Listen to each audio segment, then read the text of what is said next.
Good evening. Yesterday's problems for homework were problem number 5, 11, 30, 33, 34 and 35. Hopefully solving the problems.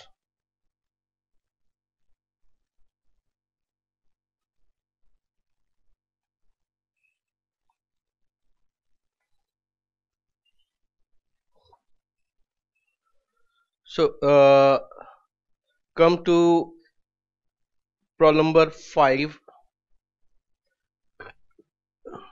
ये जो problem number 5 है और एक बाद में problem number 29 है, एक्चुअल में दोनों सेम ही हैं, सिर्फ उसमें कंपनीज का नाम अलग है। तो ये जो आंसर है उसमें यहाँ पे अल्फा बीटा है और प्रॉब्लम नंबर 29 में कैल्सी और जियोन है। सिर्फ वो नाम का फर्क है, बाकी सब डेटा एग्जैक्टली सेम है। So what we are doing, यहाँ पे क्या दिया हुआ था, अल्फा बीटा जो है वो कैल्सी और जियोन, मतलब नाम छोड़ दो और बाकी डेटा पे फोकस करते हैं। Alpha and beta are identical except for capital structure. Alpha Limited has 50% debt and 50% equity. Beta has 20% debt and 80% equity. All percentages are in market value terms. So ये जो values दी हुई हैं ये सब market value की terms में है। Now after this, the borrowing rate for both companies is 8% in no tax world and capital markets are assumed to be perfect. If you own 2% of the shares of Alpha Limited, determine your return if the company has net operating income, that is EBIT of rupees 3,60,000 and overall capitalization rate of company is 18%. So यहाँ पे क्या हुआ, हमारे पास में EBIT लिया दोनों companies का 3,60,000 है। Overall cost of capital KO जो है this is 18%. So what is done here is, यहाँ पे हमने क्या करा, EBIT डिवाइडेड बाय KO, ये हमारे पास वैल्यू ऑफ फर्म आ गया। एंड इसमें in case of the Kelsey company जो यहाँ पे हमारी अल्फा बीटा जो है वो सेम है वही।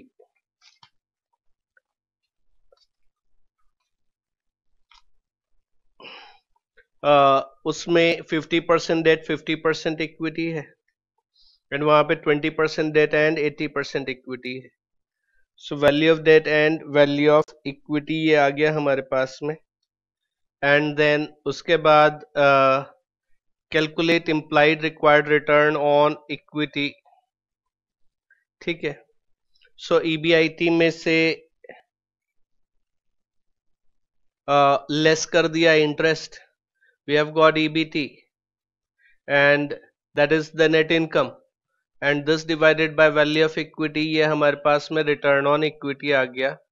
कैल्सी कंपनी का 28% एंड उसका 20.50%। देन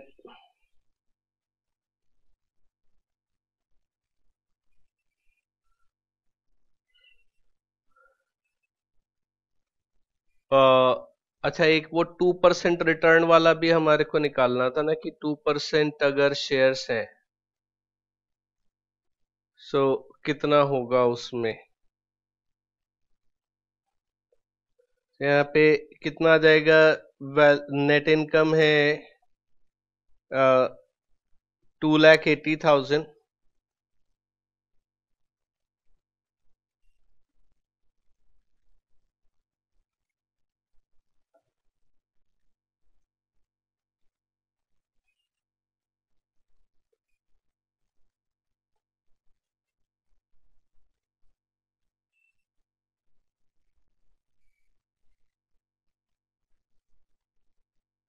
उसमें अगर हम करेंगे return to investor holding 2% shares यहाँ निकाल दे।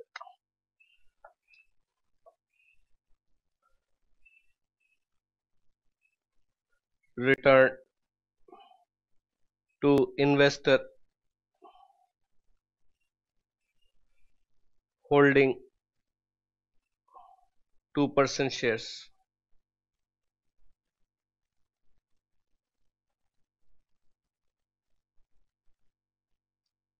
टू परसेंट शेयर्स, सो ये हो जाएगा 2,80,000 का 2%, सो 2,80,000 का 2% करा तो ये 5,600 आए। ठीक है, बाकी सारी चीजें, बाकी सारा डेटा यहाँ है।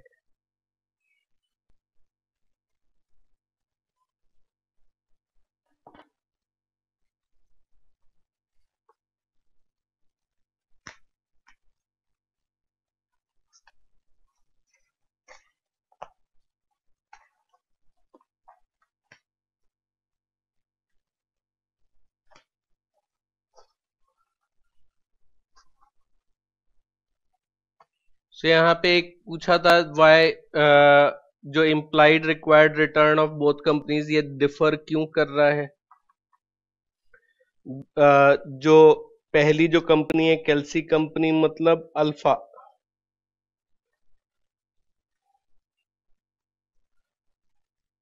उसका जो रिक्वायर्ड रिटर्न है वो 28% है, एंड दूसरी जो कंपनी है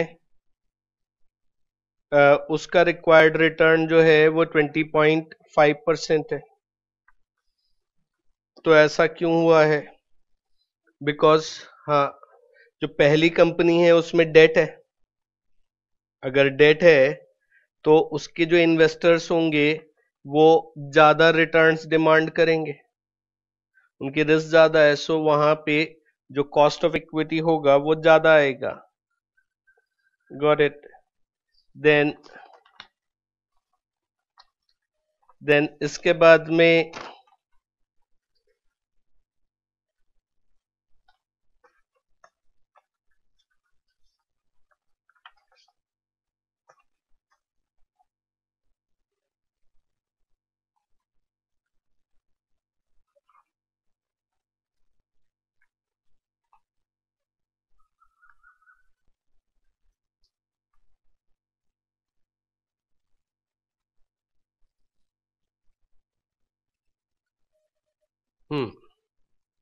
then next problem for homework was problem number 11 था। यहां पे कोई डाउट या क्वेश्चन? प्रॉब्लम नंबर 11 में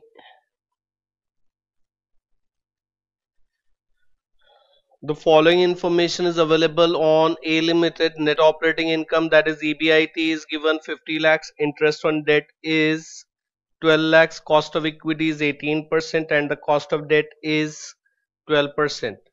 What is the average cost of capital of A Limited? मतलब क्या पूछा है, ओवरऑल या एवरेज कॉस्ट ऑफ कैपिटल पूछा है।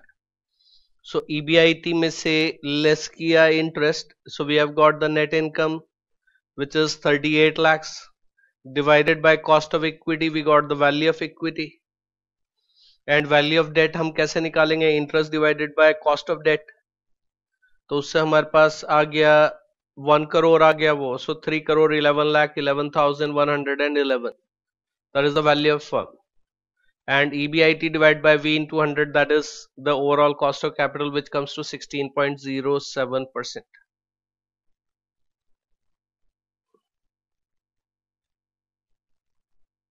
Got it? Then what happens to cost of capital of A Limited if it employs 120 lakhs of debt to finance a project which earns an operating income of 40 lakhs? Assume the net income method applied and there are no taxes. ठीक है, यहाँ पे actual में क्या है, थोड़ा सा एक assumption यहाँ पे applicable नहीं है। कौन सा? That the total capital employed is constant and what is changing is the capital structure. ये additional 120 lakhs लेके आ रहा है। ठीक है, सो इसमें क्या होगा, यहाँ पे existing EBIT 50 lakhs है और जो नया प्रोजेक्ट है जिसमें 120 lakhs लगाया है उसका EBIT 40 lakhs आ गया. So total EBIT is 90 lakhs. Total EBIT 90 lakhs आ गया. इसमें से इंटरेस्ट माइनस किया एग्जिस्टिंग और एडिशनल. एग्जिस्टिंग इंटरेस्ट तो हमारा 12 lakhs है, which is given in the problem, and additional 120 lakhs का डेट उन्होंने रेज करा है. सो विल बी एज्यूमिंग कि जो रेट ऑफ इंटरेस्ट है वो सेम ही रहेगा. अगर नहीं दिया है तो डिफर कर भी सकता है एग्जिस्टिंग और न्यू में, बट अगर नहीं दिया है then we will be assuming कि वो कॉस्ट ऑफ डेट सेम रहेगा. एंड देन इससे हमारे पास आ गया नेट इनकम आ गया, divided by cost of equity किया, सो वैल्यू ऑफ इक्विटी आ जाएगा, plus value of debt already 100 crore 1 crore का डेट था, 100 lakhs का डेट था, प्लस 120 lakhs का और डेट आ गया, सो 220. तो इससे हमारे पास में टोटल वैल्यू ऑफ फर्म आ गया. And from this we have got the KO also.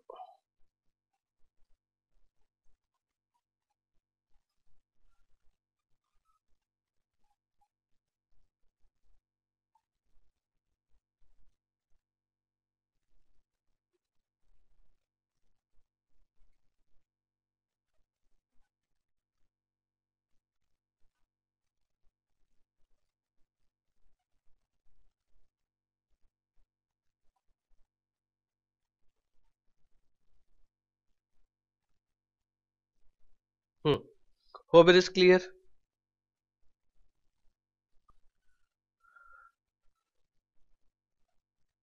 कैसा है, जो भी प्रॉब्लम्स हो सब में सब लगभग एक ही जैसा सा काम करना है. ठीक है. नाउ आफ्टर दिस जो हमारे प्रॉब्लम नंबर 30, 33, 34, 35 है, ये सब मॉडिग्लियन मिलर अप्रोच के प्रॉब्लम्स है. एंड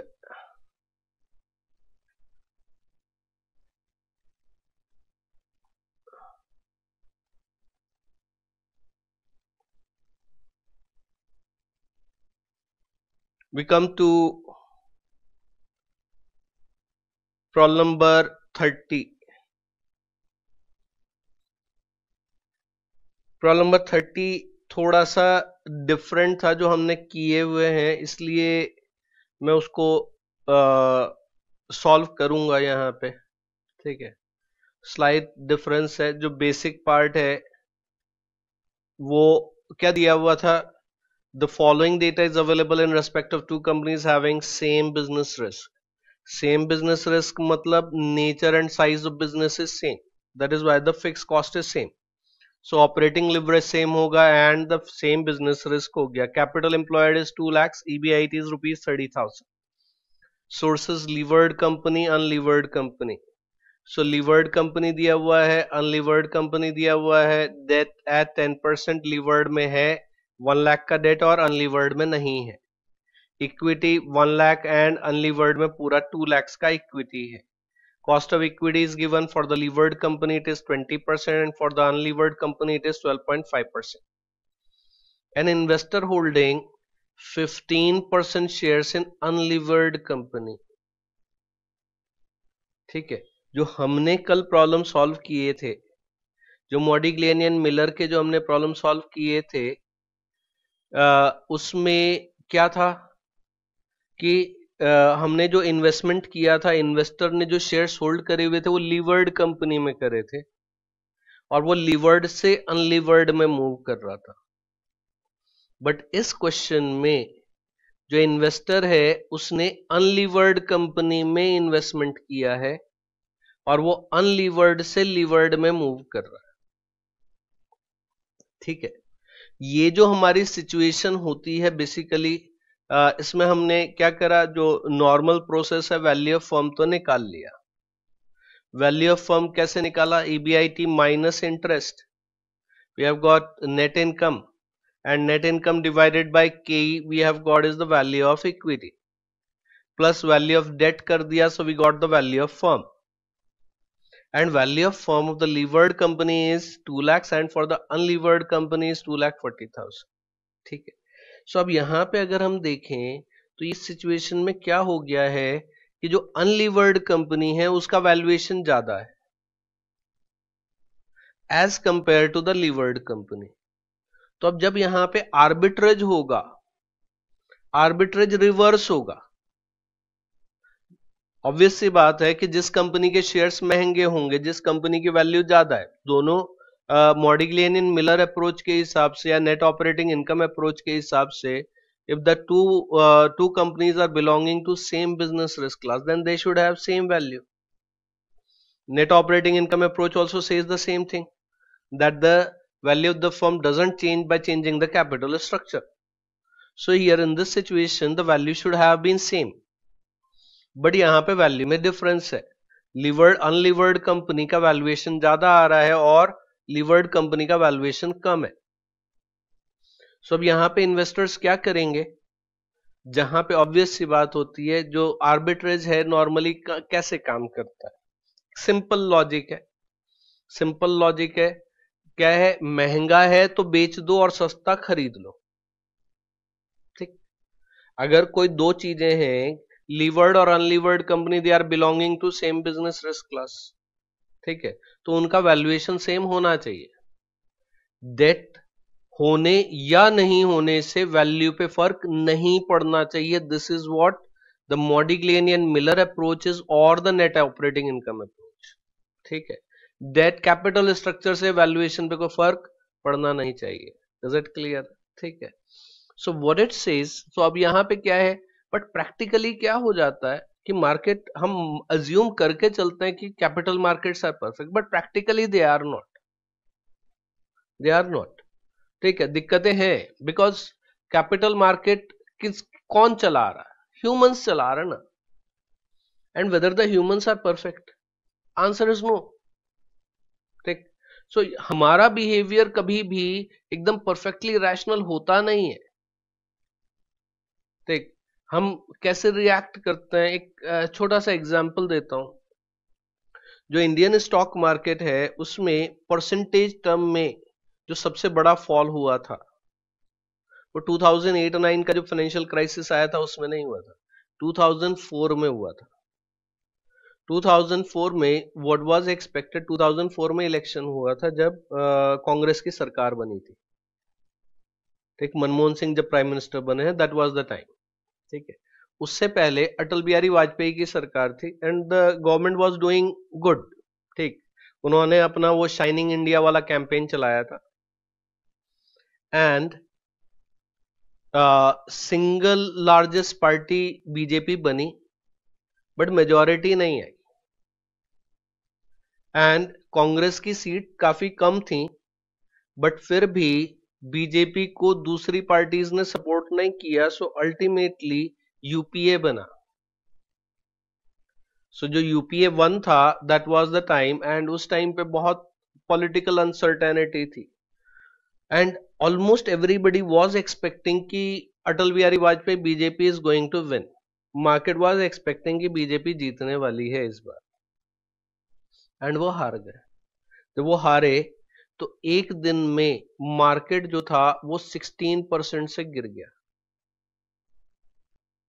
ठीक है, उस टाइम पे सेंसेक्स जो था लगभग 5000 पॉइंट पे था, जो आज सेंसेक्स 60,000 पे है, वो उस टाइम 5000 पॉइंट्स पे था। सो वहां से 800 पॉइंट गिरा, 800 पॉइंट्स फ्रॉम 5000, इट वाज 16%। ठीक है, सो अब यहां पे गिरा मार्केट 16% पे एट वन पॉइंट, फिर थोड़ा सा रिकवरी भी हुआ था, फिर ठीक है, फिर चलता रहा। 2009 में Indian stock market has seen the biggest rise in percentage term. एक दिन में मार्केट 20% से राइज कर गया। 2004 में इवेंट क्या थी कि कांग्रेस ने इलेक्शन जीत लिया, इसलिए मार्केट गिर गया। 2009 में वापस इलेक्शन हुआ था और कांग्रेस वापस जीत गई, एंड जैसे ही कांग्रेस जीती एक दिन में मार्केट 20% राइज कर गया। ठीक है, सो अब क्या हो गया, सोच के देखो। 2004 में भी कांग्रेस जीती, मार्केट 16% से गिर गया, 2009 में भी कांग्रेस जीती, मार्केट 20% से बढ़ गया। ना तो कांग्रेस के 2004 में जीतने की वजह से हिंदुस्तान बर्बाद हो गया, ना 2009 में कांग्रेस के जीतने की वजह से हिंदुस्तान कहीं बहुत मतलब ऐसा कुछ खास हो गया, कुछ नहीं हुआ। So this is investor behaviour. ठीक है, is it rational? Answer is no. ठीक है, सो क्या होता है कि मार्केट में इम्परफेक्शन है और उस इम्परफेक्शन की वजह से theoretically तो क्या होना चाहिए, if the two firms are belonging to same business risk class then they should have the same valuation, but practically ऊपर नीचे हो जाता है। so the theory says कि अगर ऊपर नीचे हो गया मतलब वैल्यू बढ़ गई या घट गई तो कुछ भी हुआ तो जो आर्बिट्रेज प्रोसेस है वो उसको करेक्ट कर देगा। तो क्या करेंगे लोग, जिसका वैल्यूएशन ज्यादा आ रहा है उसके शेयर बेचेंगे और जिसकी वैल्यू कम है उसके शेयर्स खरीदेंगे। ठीक, अब इसमें जो हमने कल प्रॉब्लम करी थी उसमें लीवर्ड फर्म का वैल्यूएशन ज्यादा था, अनलीवर्ड का कम था। तो लोगों ने, इन्वेस्टर्स ने क्या किया, जिसका महंगा था लीवर्ड के बेचे और अनलीवर्ड के खरीदे। बट यहां पे क्या हो रहा है, अनलीवर्ड फर्म का वैल्यूएशन ज्यादा है और लीवर्ड फर्म का वैल्यूएशन कम है। तो अब इन्वेस्टर क्या करेगा, इन्वेस्टर क्या करेगा, वो अनलीवर्ड फर्म के शेयर्स बेच देगा और लीवर्ड फर्म के शेयर्स खरीदेगा। बट यहां पे फिर वही बात आएगी, क्या कि अनलीवर्ड फर्म और लीवर्ड फर्म की रिस्क सेम नहीं है। when you are investor of unlevered firm then you are taking less risk, and when you sell the shares of the unlevered firm and purchase the shares of the levered firm तो अब वहां पे क्या हो जाएगा, उस situation में तुम वहां पे लीवर्ड फर्म में रिस्क ज्यादा लोगे ना। Is this clear? ठीक, तो अब क्या करना पड़ेगा रिस्क सेम करने के लिए,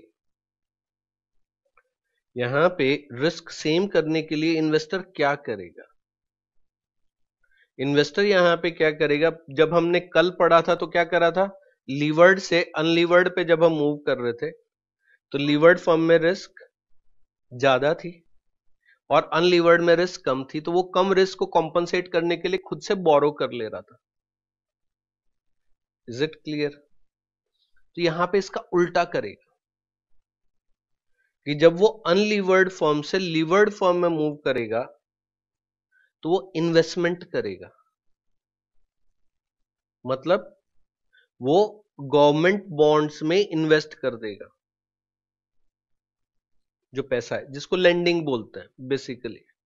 ये जब तुम फाइनल पे पहुंचोगे, अभी कॉस्ट ऑफ कैपिटल में भी थोड़ा सा उसका इंट्रोडक्शन आएगा, capital asset pricing model CAPM जो कहलाता है, कॉस्ट ऑफ इक्विटी निकालने का।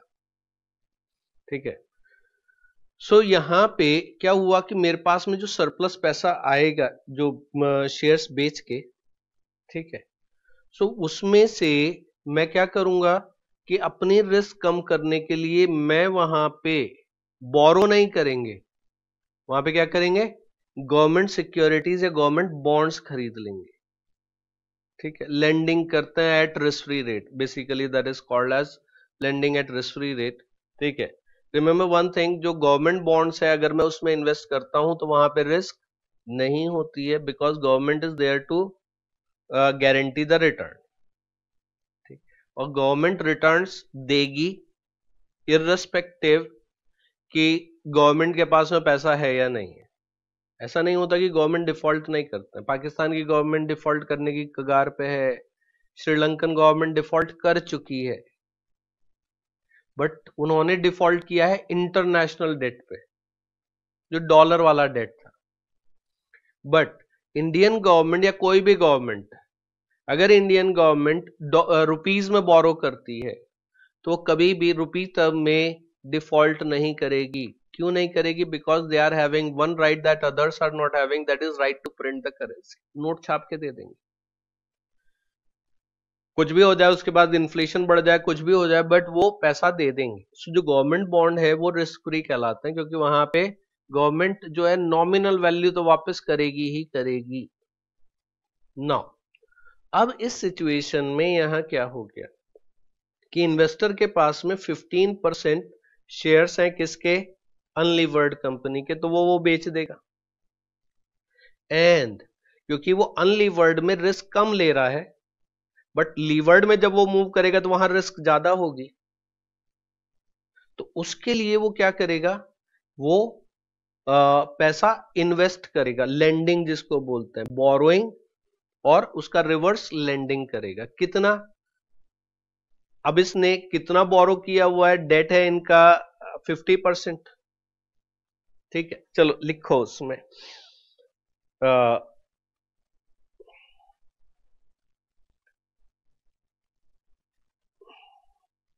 Right, amount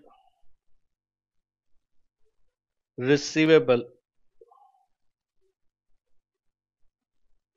by sale of shares of unlevered company.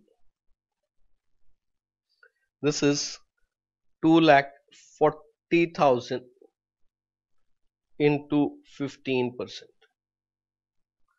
2,40,000 into 15%. कितना आ गया? This is rupees 36,000. ठीक है। देन अब यहां पे वो क्या करेगा, अगर वो 36,000 रुपीज ले जाके डायरेक्टली लीवर्ड फर्म में इन्वेस्टमेंट कर देता है, तो उसमें दिक्कत क्या होगी कि लीवर्ड फर्म में रिस्क ज्यादा है और अनलीवर्ड में रिस्क कम थी। तो क्या करेगा यहां पे, वो कितना है वहां पे डेट इक्विटी रेशियो 1:1, 1 लाख का डेट और 1 लाख की इक्विटी है, तो वो क्या करेगा, 50% डेट है 50% इक्विटी है, बोरोइंग उनकी 50% है, तो जितनी उसकी बोरोइंग है उतना इक्विवेलेंट ये पैसा लेंड कर देगा, इन्वेस्ट कर देगा गवर्नमेंट सिक्योरिटीज में। Is it clear? ठीक है। सो यहां पे लेस करेंगे क्योंकि ये पैसा इन्वेस्ट हो जाएगा, तो वहां ये लीवर्ड कंपनी में नहीं लगेगा, मतलब हम क्या करेंगे, less amount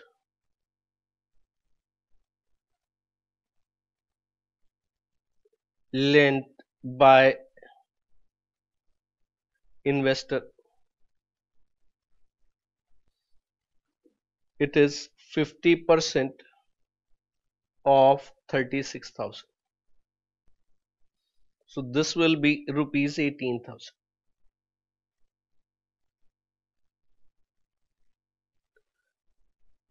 Therefore net amount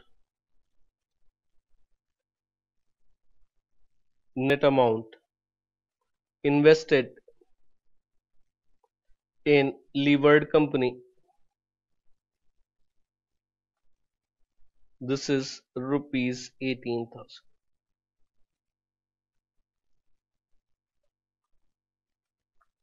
This is rupees 18,000.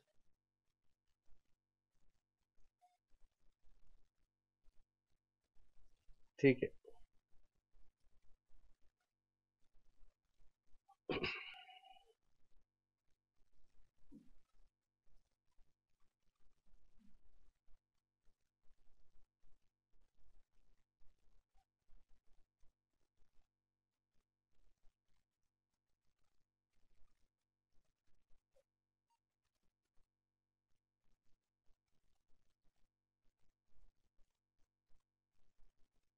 Is it clear? सो क्या हुआ कि जो अनलीवर्ड कंपनी थी उसके शेयर्स बेच के उसको 36,000 रुपीज मिले, उसमें से उसने आधा पैसा क्यों, क्योंकि लीवर्ड कंपनी का डेट इक्विटी रेशियो यही था। Is this clear? ठीक है। तो अब लीवर्ड कंपनी में तो रिस्क ज्यादा रहेगी, वो हम नहीं कम कर सकते, उनका कैपिटल स्ट्रक्चर डिफरेंट है, उनकी फाइनेंशियल रिस्क ज्यादा है तो ज्यादा है, बट मैं अपनी रिस्क कम कर सकता हूं। तो मैं क्या करता हूं, वो जो पैसा था 36,000 उसमें से आधा पैसा, आधा क्यों, क्योंकि जो लीवर्ड फर्म है उसमें 50% डेट और 50% इक्विटी है, यही अगर 80% इक्विटी और 20% डेट होता तो 20% ही करते इसका, इज दिस क्लियर? ठीक है। सो इससे क्या होगा कि मैंने आधा पैसा निकाल के कहां लगा दिया, गवर्नमेंट बॉन्ड्स में लगा दिया। ठीक, तो वो जो पैसा है उस पे तो रिस्क जीरो हो गई, 18,000 पे मैं रिस्क ले रहा हूं, और वो जो बचा हुआ 18,000 है उसको मैंने गवर्नमेंट बॉन्ड्स में लगा दिया, तो उस पर रिस्क खत्म हो गई। तो दोनों की मिला के रिस्क मेरी बराबर हो गई कि जितनी मेरी अनलीवर्ड फर्म में थी। Is this clear? Got this? ठीक है। सो इसके लिए नोट लिख लो,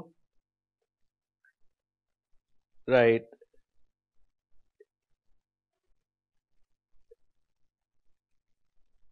as unlevered firm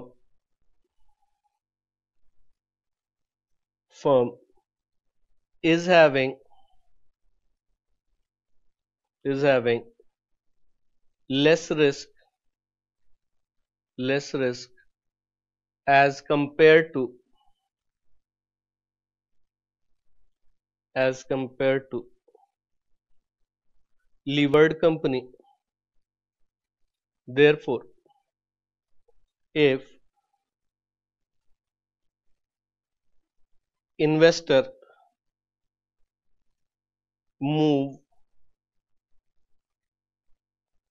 directly from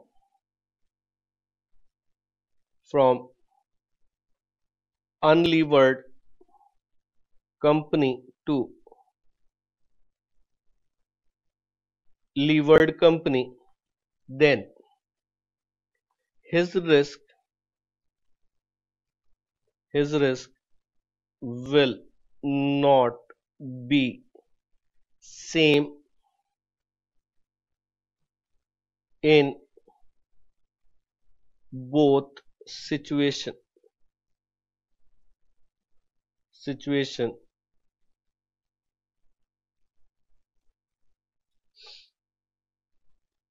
Therefore, to reduce the risk at the time of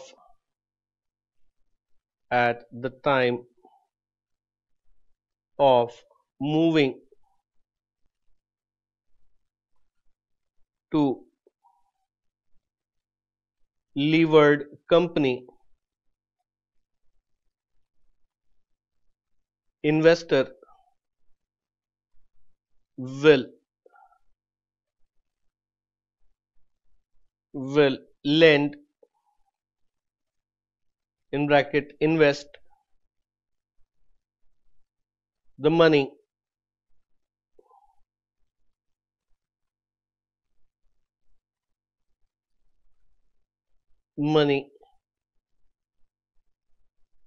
at risk-free rate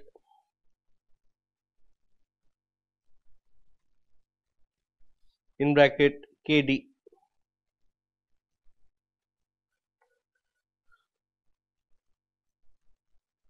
in bracket equal to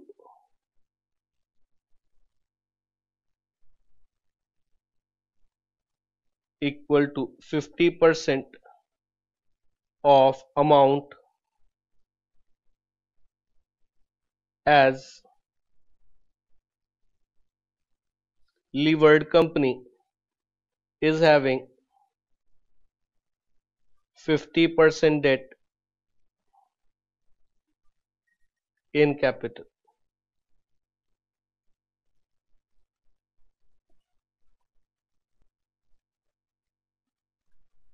ठीक है। सो यहां क्या होगा, जो 36,000 रुपीज उसको मिला उसमें से जो 36,000 रुपीज उसको मिला उसमें से वो 50% गवर्नमेंट सिक्योरिटीज में इन्वेस्ट कर देगा, तो उसकी तो 18,000 की रिस्क तो जीरो हो गई, और रिमेनिंग 18,000 पे वो रिस्क ले रहा है। तो क्या हो गया, इधर रिस्क ले रहा और इधर उसने उसको कॉम्पनसेट कर दिया बाय इन्वेस्टिंग या और by lending at risk free rate. ठीक है, तो वो रिस्क कॉम्पनसेट हो जाएगी। अब यहां पे क्या होगा, step 3,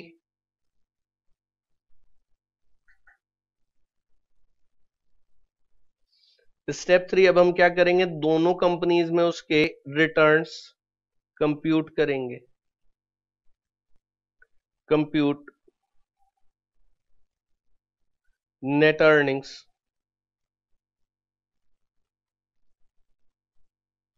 of investor in both companies,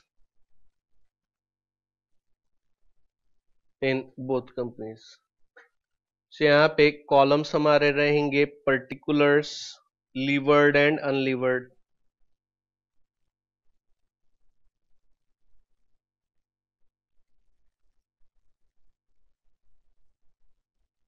levered and unlevered.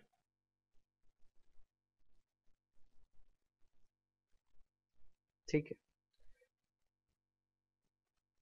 सो अब यहाँ पे होगा क्या कि जो अमाउंट इन्वेस्ट किया है, कितना अमाउंट इन्वेस्ट किया है लीवर्ड कंपनी में उसने, क्या 36,000 पूरा इन्वेस्ट कर दिया है? Answer is no. 36,000 में से 18,000 तो उसने गवर्नमेंट सिक्योरिटीज में इन्वेस्ट कर दिया या लेंड कर दिया. ठीक है. सो इन्वेस्ट कितना किया है? 18,000 ही इन्वेस्ट किया है. Is it clear?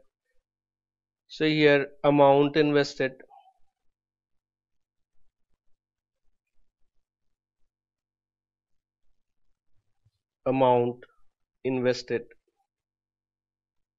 कितना? दिस इज 18,000 और वहां अनलीवर्ड में तो 36,000 था. Then percentage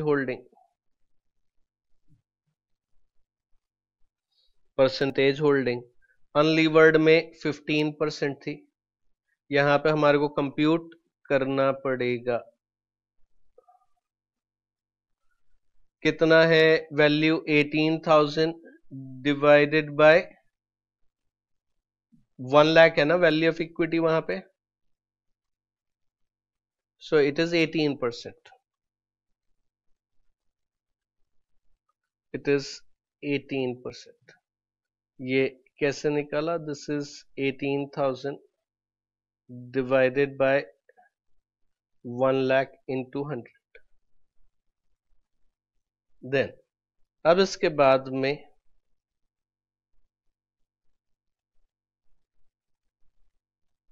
dividend receivable.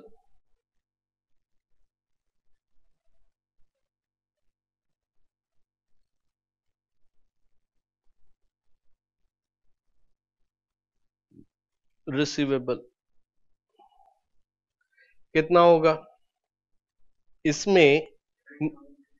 हाँ, 20,000 का 18%, 20,000 का 18%, दिस इज कितना आया?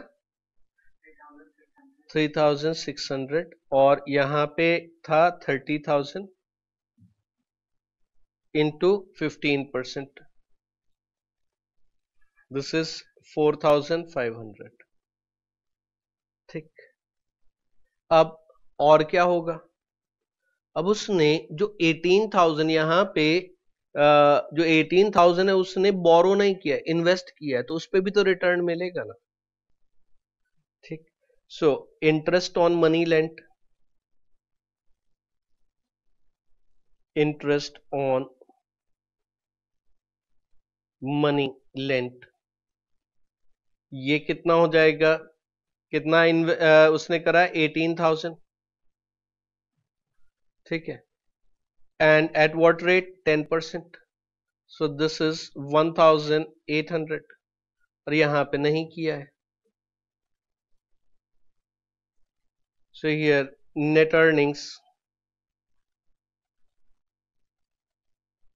net earnings of investor,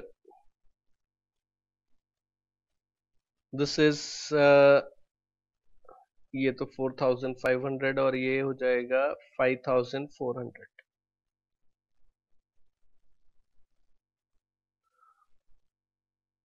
ठीक है. सो यहाँ पे इन्वेस्टर क्या करेगा? आर्बिट्रेज प्रोसेस क्या होगा?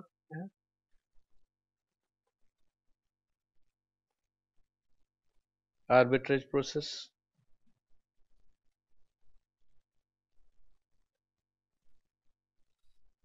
net earnings of investor is increasing when he is selling the shares of unlevered company and buying the shares of levered company.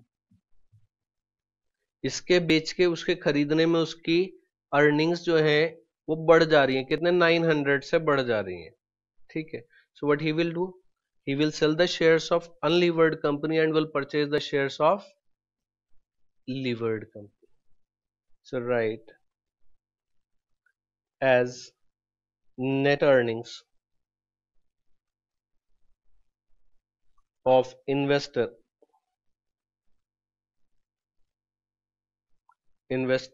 are increasing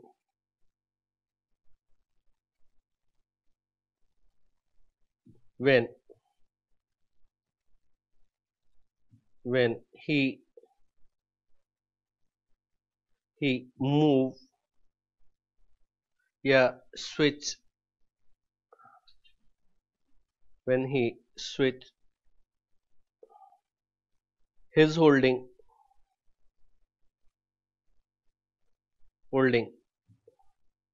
from unlevered company to levered company. Therefore he will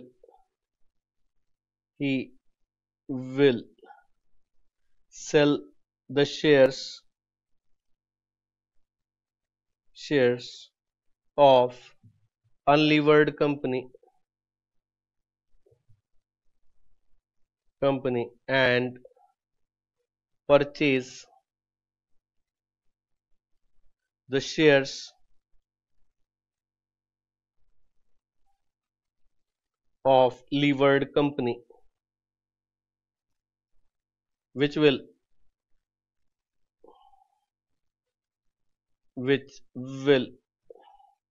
result into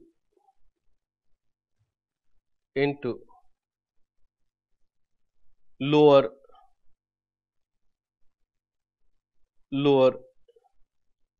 share नहीं या एक minute,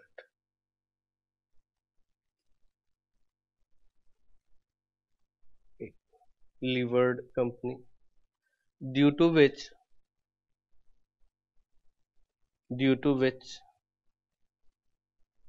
market price of shares of unlevered company will come down and that of levered company will go up.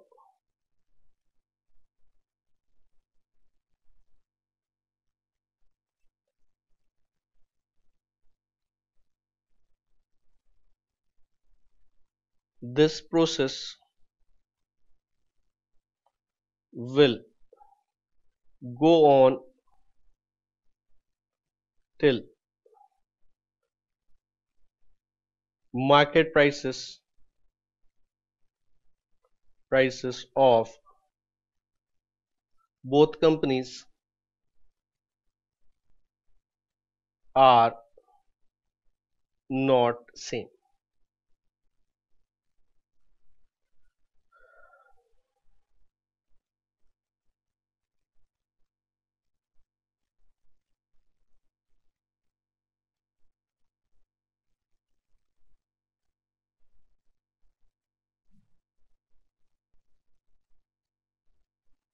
ठीक है,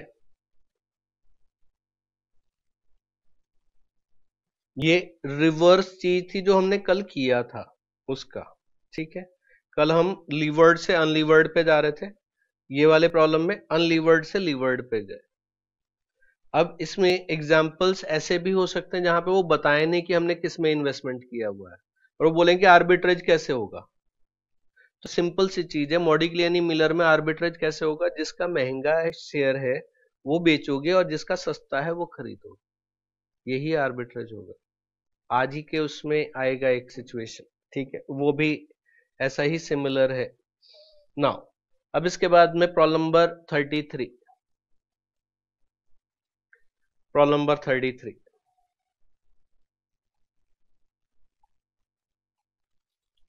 there are two companies N Limited and N Limited having same earnings before interest and taxes, EBIT of rupees 20,000. M Limited is a levered company having debt of rupees 1 lakh at 7% rate of interest. The cost of equity of N Limited is 10% and M Limited is 11.5%. Then यहाँ पे क्या करा है, सिर्फ उन्होंने ना, institute इस तरीके की चीजें बहुत कॉमनली करता है, पहले डेटा N लिमिटेड का दे रहे हैं और बाद में M का दिया, मतलब जो कॉस्ट ऑफ इक्विटी N की पहले लिख दी और M की बाद में लिख दी। तो क्या होता है, एग्जाम में इतना प्रेशर रहता है कि अगर तुम कॉस्ट ऑफ इक्विटी उल्टी लिख दोगे, कॉलम तो बनाओगे particular M limited N limited, पहले दिया हुआ है एन का, तो तुमने इधर पे 10% उधर 11.5% लिख दिया, तो पूरा उल्टा प्रॉब्लम सॉल्व करके आ जाओगे और जीरो आएगा। So that is why speed बढ़ानी है तो सॉल्व करने की स्पीड बढ़ानी है, क्वेश्चन पढ़ने की स्पीड, मतलब जल्दबाजी नहीं करनी है पढ़ने में, एक बार का 2 बार पढ़ना पड़े क्वेश्चन पढ़ो, जब तुम्हारा दिमाग में चीजें क्लियर होंगी तो अपने आप जल्दी सॉल्व होती हैं प्रॉब्लम। नाउ तो अब यहां पे हमने वही प्रोसेस किया, वैल्यू ऑफ फर्म निकाला, M limited and N limited, M limited levered है और एन लिमिटेड अनलीवर्ड है, सो ईबीआईटी लेस इंटरेस्ट करा, वी हैव गॉट ईबीटी और net income divided by cost of equity, so from this we have got the value of equity. से हमारे पास value of equity आ गया, इसमें add किया value of debt and we have got the value of firm, ठीक है। अब यहां पे इस क्वेश्चन में भी उन्होंने ये नहीं दिया हुआ है कि किसमें उसने शेयर्स होल्ड करे हुए, तो जब हमारे को आर्बिट्रेज प्रोसेस करना होगा तो हम क्या करेंगे, जिसका वैल्यू ज्यादा है उसमें हम मान के चलेंगे कि इन्वेस्टर ने इन्वेस्टमेंट किया हुआ है। एंड यहाँ पे इस क्वेश्चन में उन्होंने ये भी नहीं दिया कि कितने परसेंट शेयर्स है, या आर्बिट्रेज पूछ रहे हैं, तो हमने एज्यूम कर लिया कि investor is holding 10% shares in M limited. एम में ही क्यों, क्योंकि एम का वैल्यूएशन ज्यादा है। एंड अब यहां पे लीवर्ड से अनलीवर्ड है तो ये नॉर्मल प्रोसेस है, तो इसमें वो 10% शेयर्स होल्ड करेगा, so equity value of equity is 1,13,043, so ये आ गया 10% उसका, एंड फिर वो equivalent to 10% of the borrowings वो वहां पे वो कर लेगा, and this is the total amount we have got. और फिर उसके बाद में net earnings of investor, M limited से जब वो एन लिमिटेड में मूव करता है तो उसकी अर्निंग्स बढ़ रही है, तो वो क्या करेगा, वो ये आर्बिट्रेज प्रोसेस फॉलो करेगा।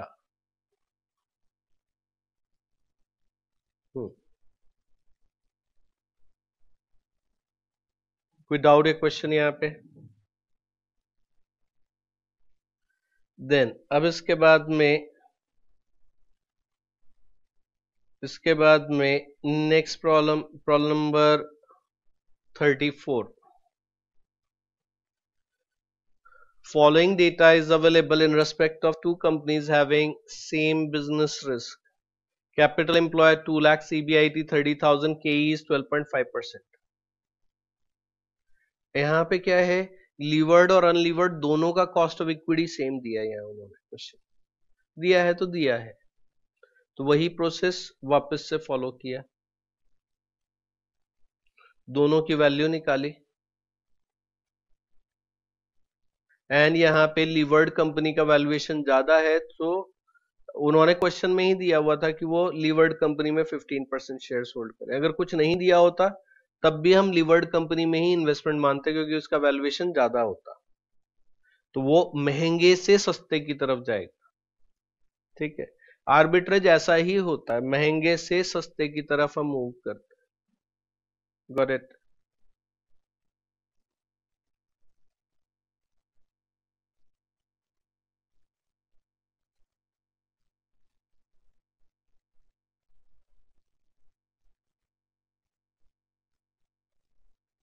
यानी यहाँ पे जब वो लीवर्ड से अनलीवर्ड की तरफ मूव कर रहा तो उसकी अर्निंग्स बढ़ रही है, so he will sell the shares of levered company and will purchase the shares of unlevered company. ठीक है, देन इसके बाद में प्रॉब्लम नंबर 35। प्रॉब्लम नंबर 35 भी वो रिवर्स वाली सिचुएशन का है। ठीक है, तो उसको भी सॉल्व करके ले लेंगे। ठीक है, नाउ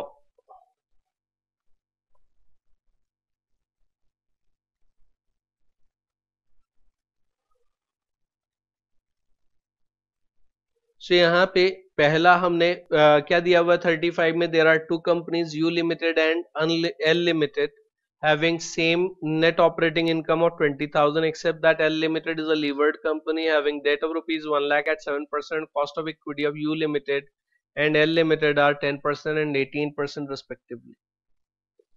So यहाँ पे valuation किया हमने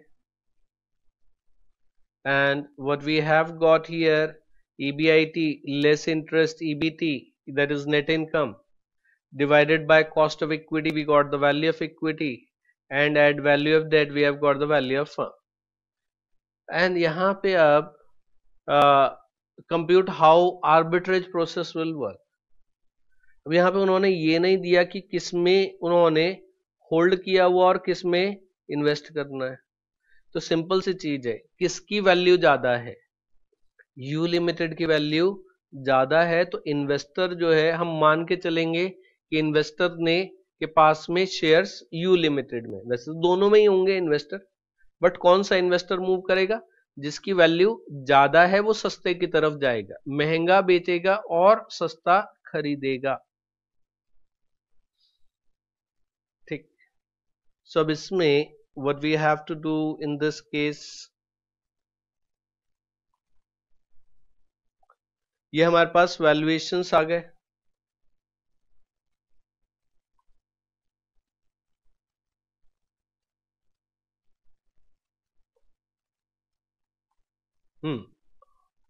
अब इसमें मेरे को तुम बताओ कि प्रोसेस कैसे अप्लाई करेंगे।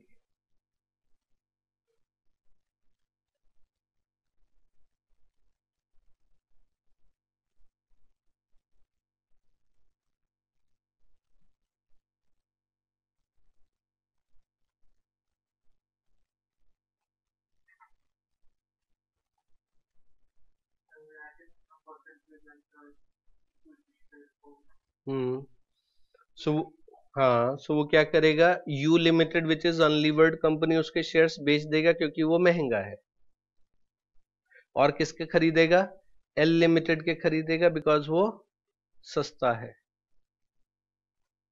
अब इससे क्या होगा,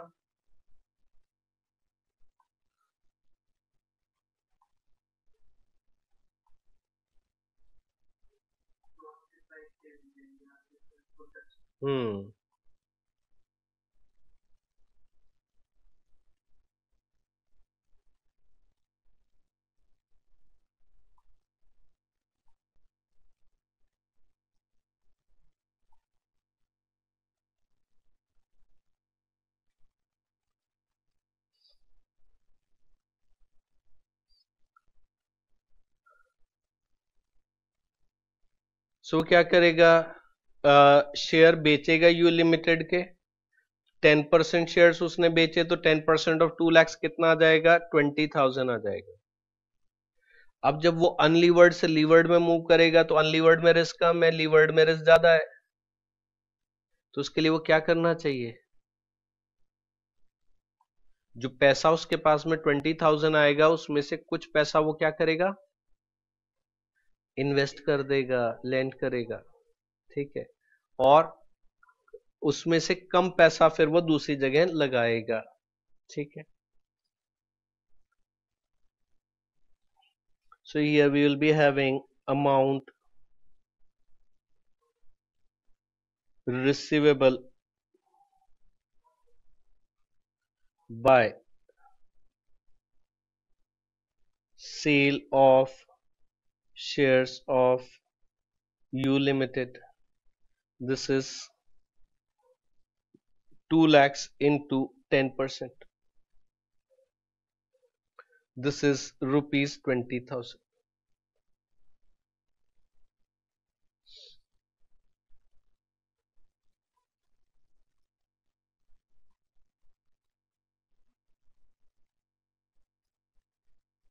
Got it?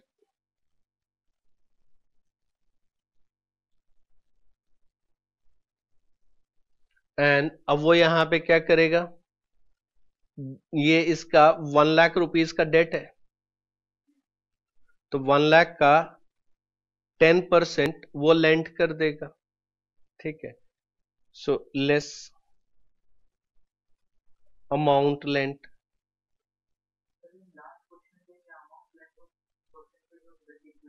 Date equity ratio से भी कर सकते थे और इससे भी कर सकते थे। लास्ट क्वेश्चन में भी एक आता हूं मैं इसमें, amount lent, this is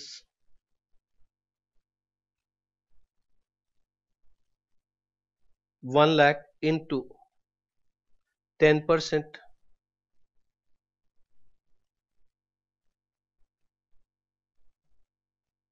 into 10%.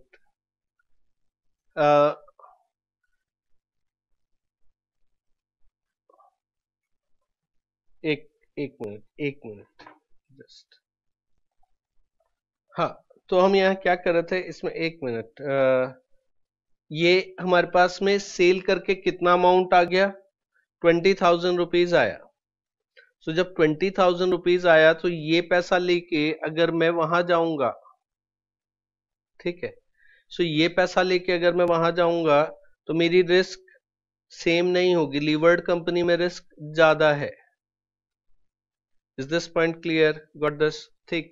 सो अब यहाँ पे हमारे को क्या करना होगा, यहाँ पे हमारे को इस सिचुएशन में क्या करना होगा कि इसमें हम क्या कर सकते हैं, जो पैसा लगाया, ठीक है, सो इसमें रिस्क हमारे को सेम मेंटेन करनी है, तो रिस्क सेम कैसे मेंटेन करेंगे इस केस में, रिस्क सेम कैसे मेंटेन करेंगे,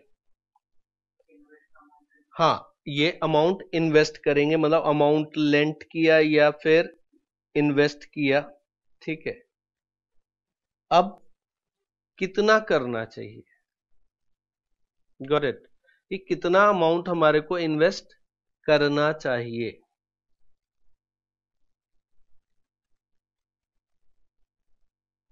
कितना अमाउंट इन्वेस्ट करना चाहिए,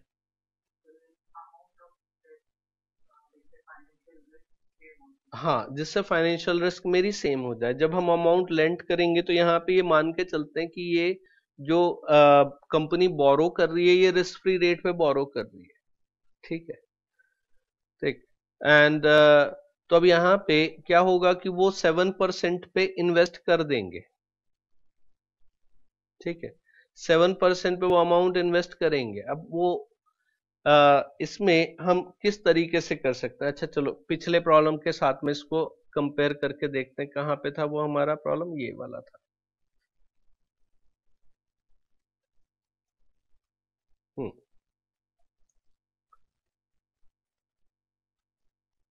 हाँ अब यहाँ पे हमारा कितना अमाउंट आ रहा था, अमाउंट लेंट बाय इन्वेस्टर, इसमें जो डेट था that was 1 lakh,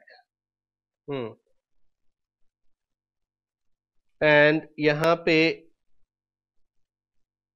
date equity ratio था हमारा इसमें, ठीक है, और हमने कितना कर दिया, 50% उसका इन्वेस्ट कर दिया, 50% ऑफ 36,000।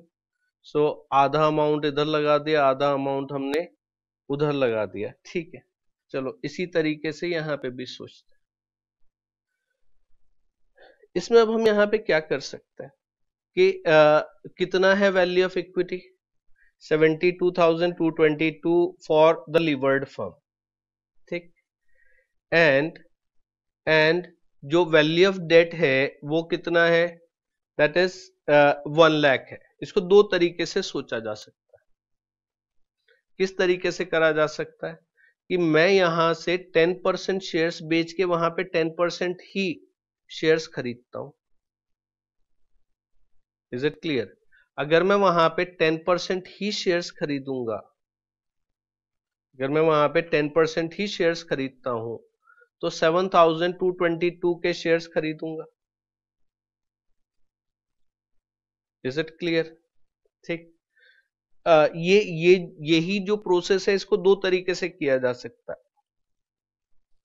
तो जो हमारे पास 20,000 आया, 20,000 में से वहां पे जो वैल्यूएशन है 1,72,222 है, तो मैं इसका 17,222 रुपीज वहां इन्वेस्ट करता हूं। कितना इन्वेस्ट करता हूं? 17,222 इन्वेस्ट करता हूं, और बाकी जो बचा हुआ पैसा है वो मेरे पास में सरप्लस कैश हो जाता है। Is it clear? ठीक है। सो अब उसमें मैं क्या करूंगा कि जो 17,222 रुपीज जो इन्वेस्ट किया उसमें से 7,222 इक्विटी में करूंगा और 10,000 किस में करूंगा? डेट में करूंगा। और जो सरप्लस कैश बचेगा, जो दोनों का डिफरेंस हो जाएगा 20,000 माइनस 17,222, ये 2778 का सरप्लस कैश बच जाएगा हमारे पास में।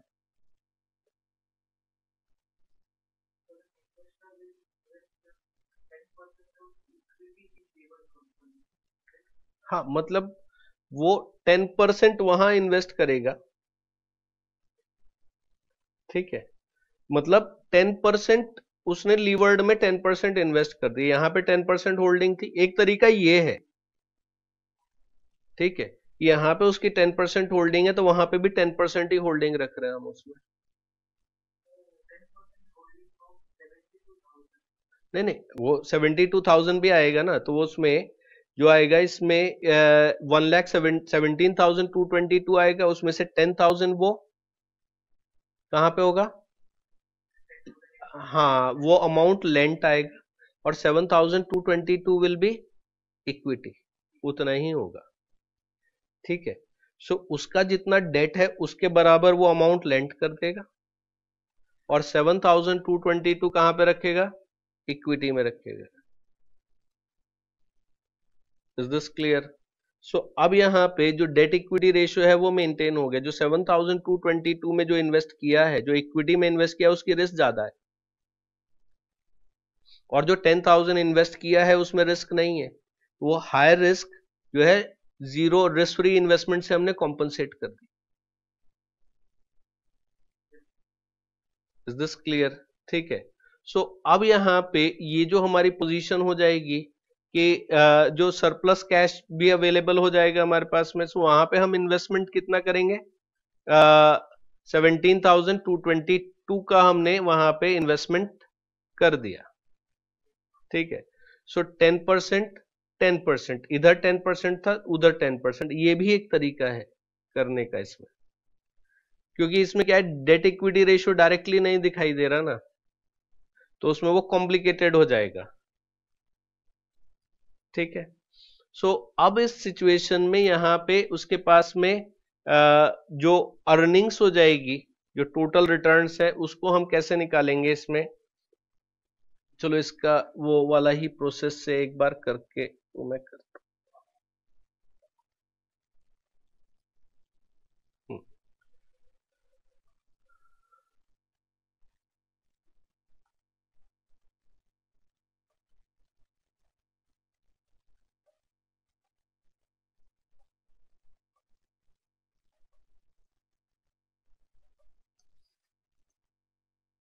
So what we will be having here, यहाँ पे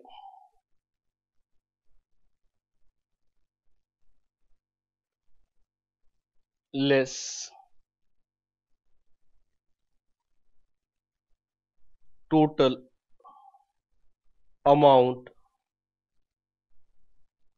to be invested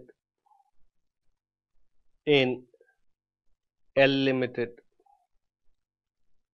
it is जो टोटल वैल्यू है 1,72,222 into 10%, so that is 17,222.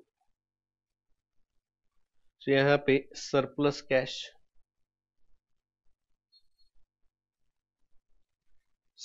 Cash ये आया था 2778.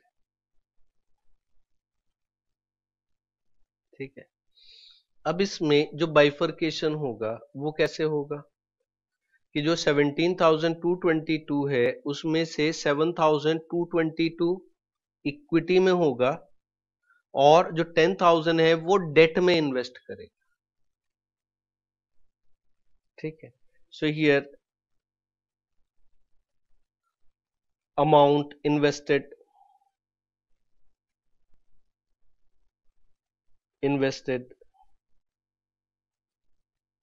in equity of L Limited, it is 72,222 का 10%. so this is 7,222 and amount invested in debt या amount lent भी बोल सकते हैं. दिस इज 1 लाख का 10%.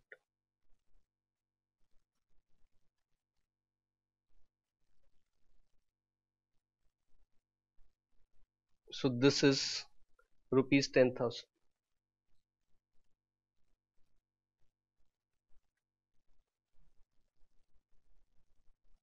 ठीक है,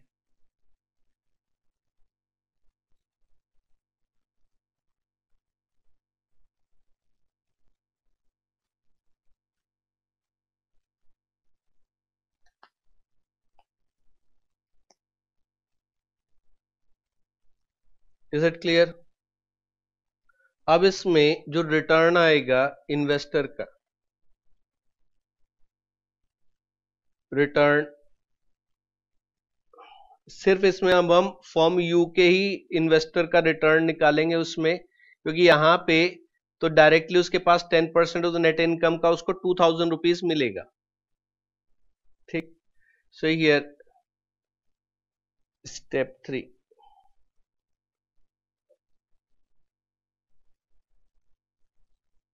net earnings of investor in L Limited.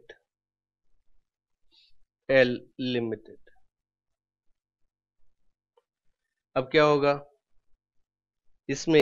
Dividend receivable,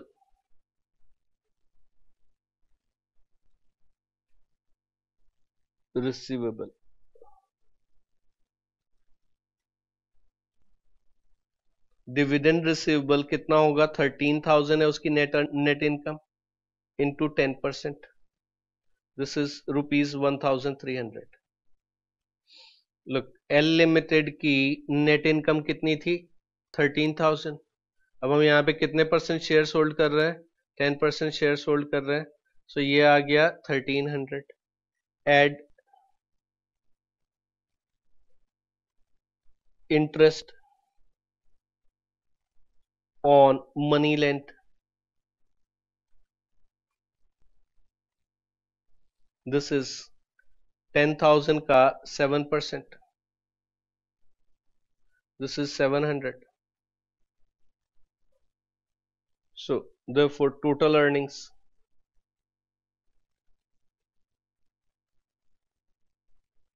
this is rupees 2,000.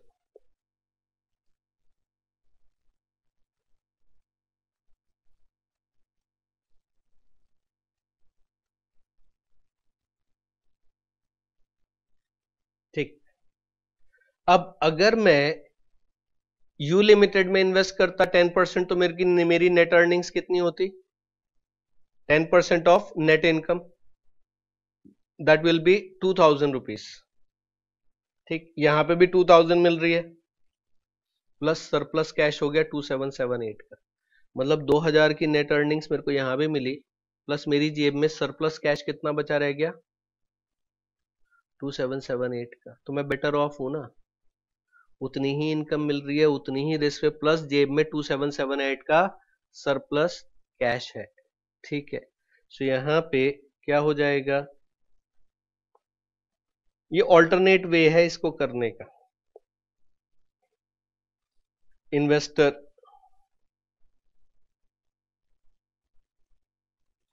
Is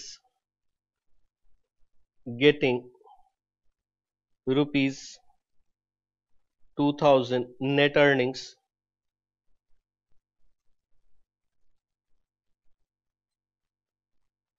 from both companies, plus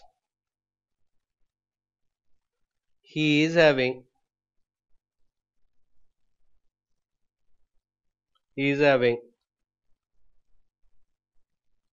surplus cash of rupees 2778 in L Limited, in L Limited. Therefore, he is better off in switching his holding.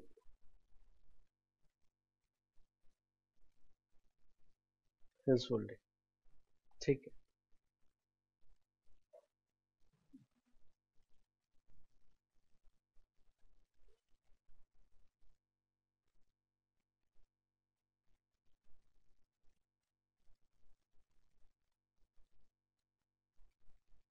ये हम पिछले problems में भी कर सकते थे।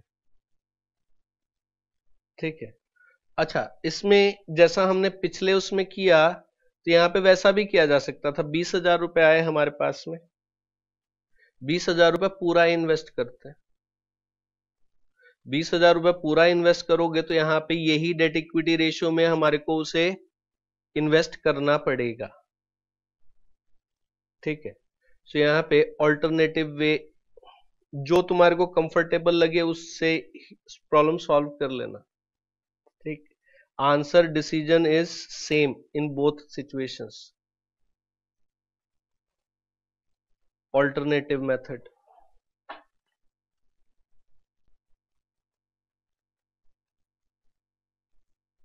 Actual में वो जो हमने किया है वो ऑल्टरनेटिव मेथड था, ये हमारा रेगुलर मेथड है, या हमारा रेगुलर मेथड।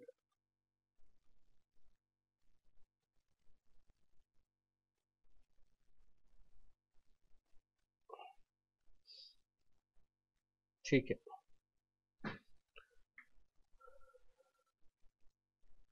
अब यहां पे हम क्या करेंगे, अमाउंट रिसीवेबल, ये हमारा step 2,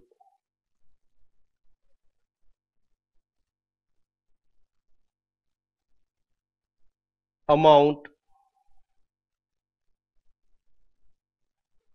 to be invested in L Limited, amount to be invested in L Limited. ठीक है, so here amount received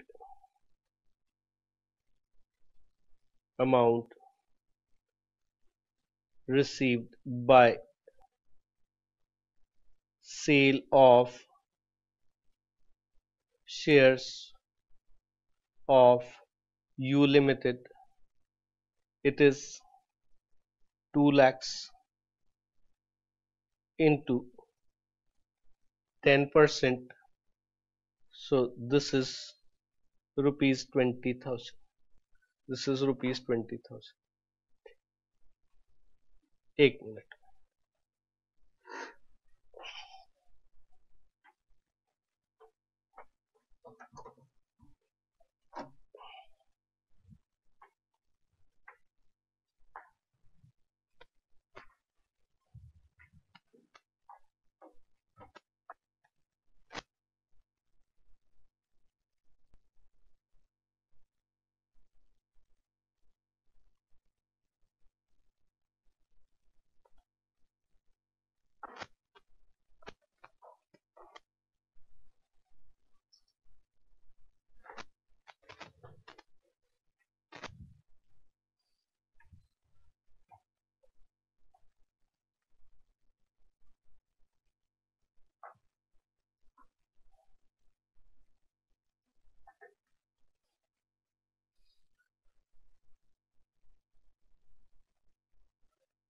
now अब हम यहाँ पे क्या करेंगे कि ये जो 20,000 है इसमें से हम कुछ अमाउंट क्या कर देंगे, लेंट कर देंगे।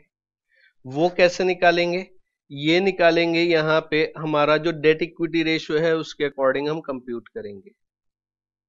ठीक, सो इसमें 1,72,000 में 1,00,000 रुपीज का डेट है, तो हमारे को वो सेम प्रोपोर्शन ही रखना पड़ेगा। ठीक है, सो हियर लेस amount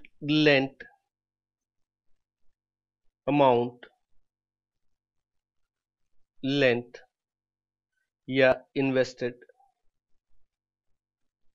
कैसे करेंगे, 1,72,222 में 1,00,000 रुपीज का डेट है, तो 20,000 में कितने का डेट होना चाहिए। सो कैसे निकालोगे, 20,000 इंटू 1,00,000 डिवाइडेड बाय 1,72,222। सही किया क्या मैंने?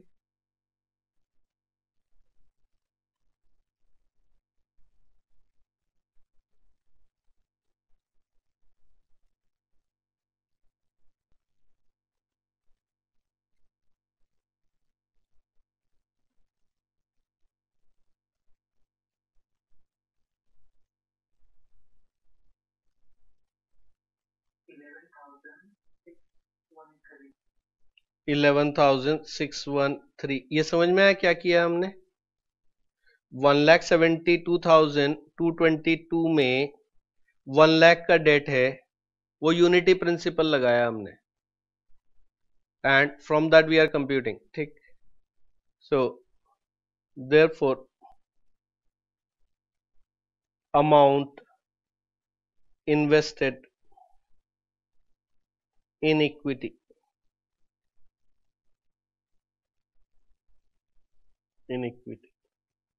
कितना आ जाएगा, 20,000 में से ये माइनस करा, 20,000 माइनस 11,613, 8387, 8387।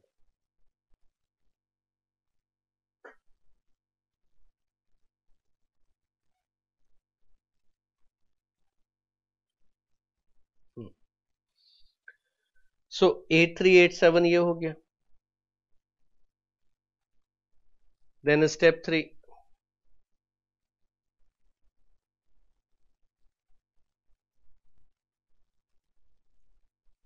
कंप्यूट नेट अर्निंग्स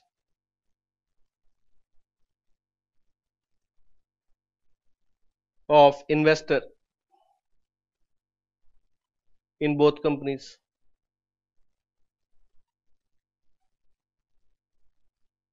तो यहाँ पे कैसे कॉलम लिए थे, यू लिमिटेड और L limited, you limited and L limited.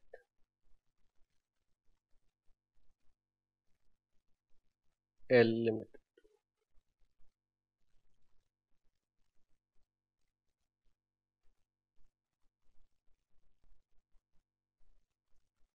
amount invested in equity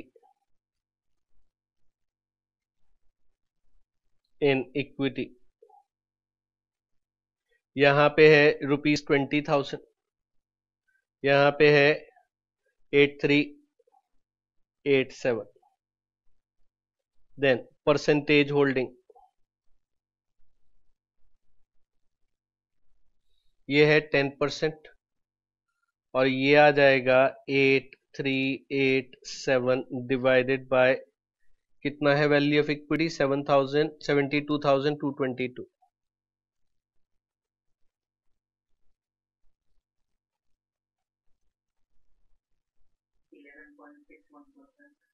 11.61%। कैसे था, 8387 डिवाइडेड बाय 72,222 इंटू 100। हाँ, So 11.612%. 11.612%. ठीक है. देन अब इसके बाद में हाँ, dividend receivable.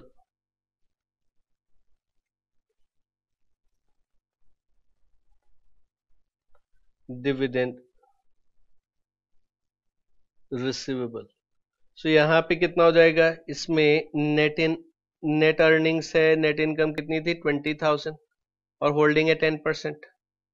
So 20,000 into 10%, this is 2,000.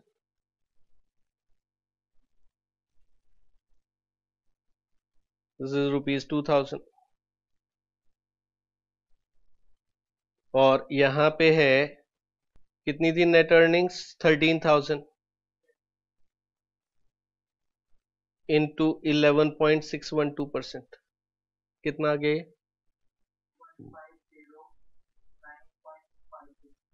1510 कर दे राउंड ऑफ करके. 1510. Then add interest on money lent.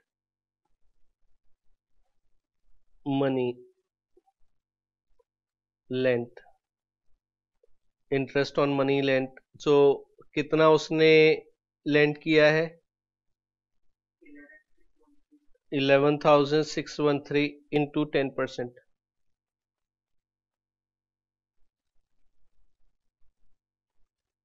सो ये कितना आ गया? 1161.30. ठीक है, डेसिमल छोड़ दिया, राउंड ऑफ कर लिया. So total net earnings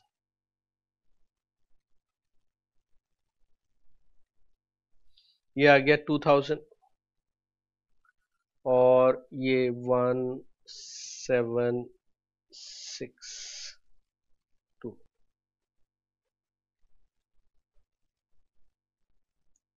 So investor is better off as his net earnings is increasing.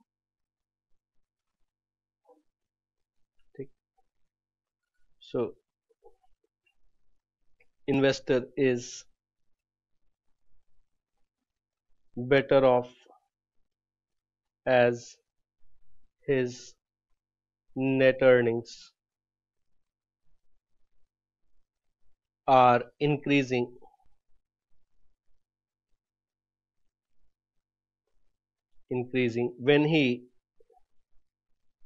when he switch from U limited to L limited.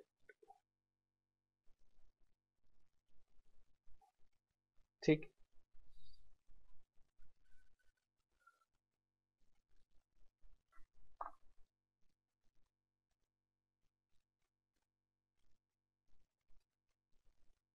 ठीक, ब्रेक लें एक. आज सारा टाइम होमवर्क चेक करने में ही निकल गया. थोड़े से बड़े प्रॉब्लम थे, उसमें से 2 प्रॉब्लम सॉल्व भी करे हमने यहाँ पे, डिफरेंट थे. ठीक, चलो 10 मिनट का ब्रेक लेते हैं. ठीक है, स्टार्ट करें.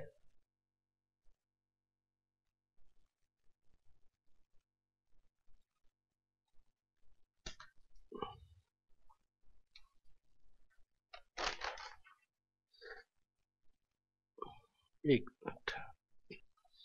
हाँ, स्टार्ट करें.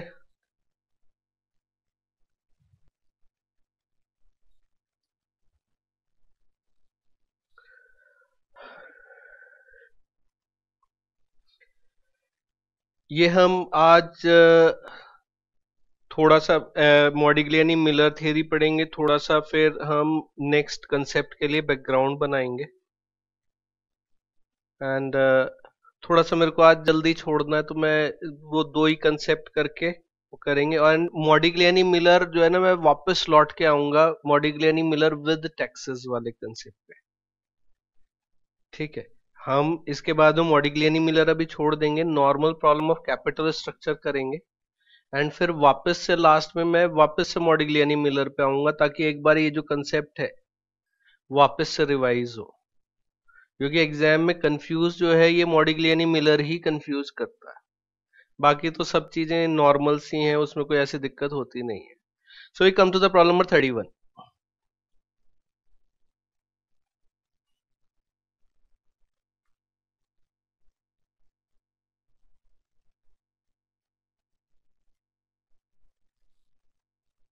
Problem number 31. 1/3 of the total market value of the Gamma Limited consists of loan stock. Loan stock मतलब debt. Then which has a cost of 10%. Another company XYZ Limited is identical in every respect to Gamma Limited except that its capital structure is all equity and its cost of equity is 16%. According to Modigliani and Miller, if we ignore taxation and tax relief on debt capital, what would be cost of equity of Gamma Limited? ठीक, बताओ क्या करना होगा इसमें।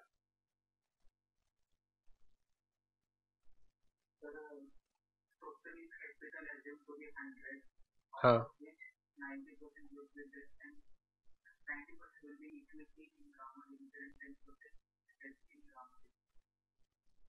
नहीं ऐसे नहीं, ये कॉस्ट ऑफ 10% है, ये डेट नहीं है। 10% is cost of debt, rate of interest है।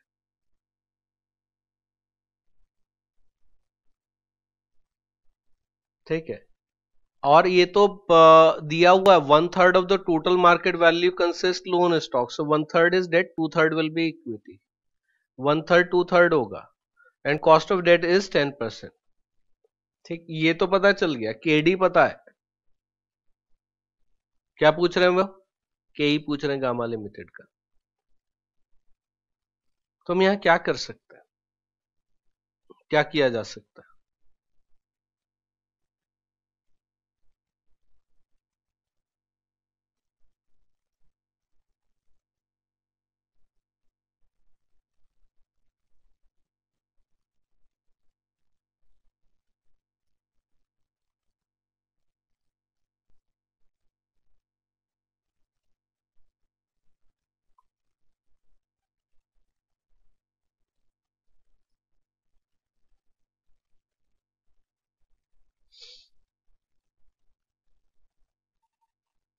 केडी पता है, डेट और इक्विटी का रेशियो पता है।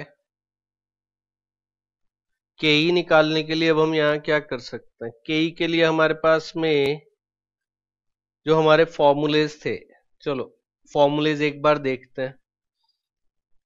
इनमें से कौन सा फॉर्मूला हम यूज कर सकते हैं? इक्विटी, वैल्यू ऑफ इक्विटी निकालने के लिए हमारे पास में दो फॉर्मूले यूज हो सकते थे। एक ये ई वाला है, यहाँ पे नेट इनकम डिवाइड बाय केई है, तो केई की वैल्यू क्या होती है? Net income divide by value of equity, cross multiply करके इससे निकल सकता है। बट क्या हम यहाँ पे नेट इनकम निकाल सकते हैं? कुछ दिया ही नहीं, नेट इनकम कंप्यूट नहीं किया जा सकता। वैल्यू ऑफ इक्विटी तो चलो 100 मान लिया टोटल, उसमें 1/3 कर लिया, बट नेट इनकम निकाला नहीं जा सकता, ये फॉर्मूला तो यूज हो नहीं सकता। दूसरे किस फॉर्मूले में के दिखाई दे रहा है? केओ वाले फॉर्मूले में के दिखाई दे रहा है, ये वाला जो फॉर्मूला है,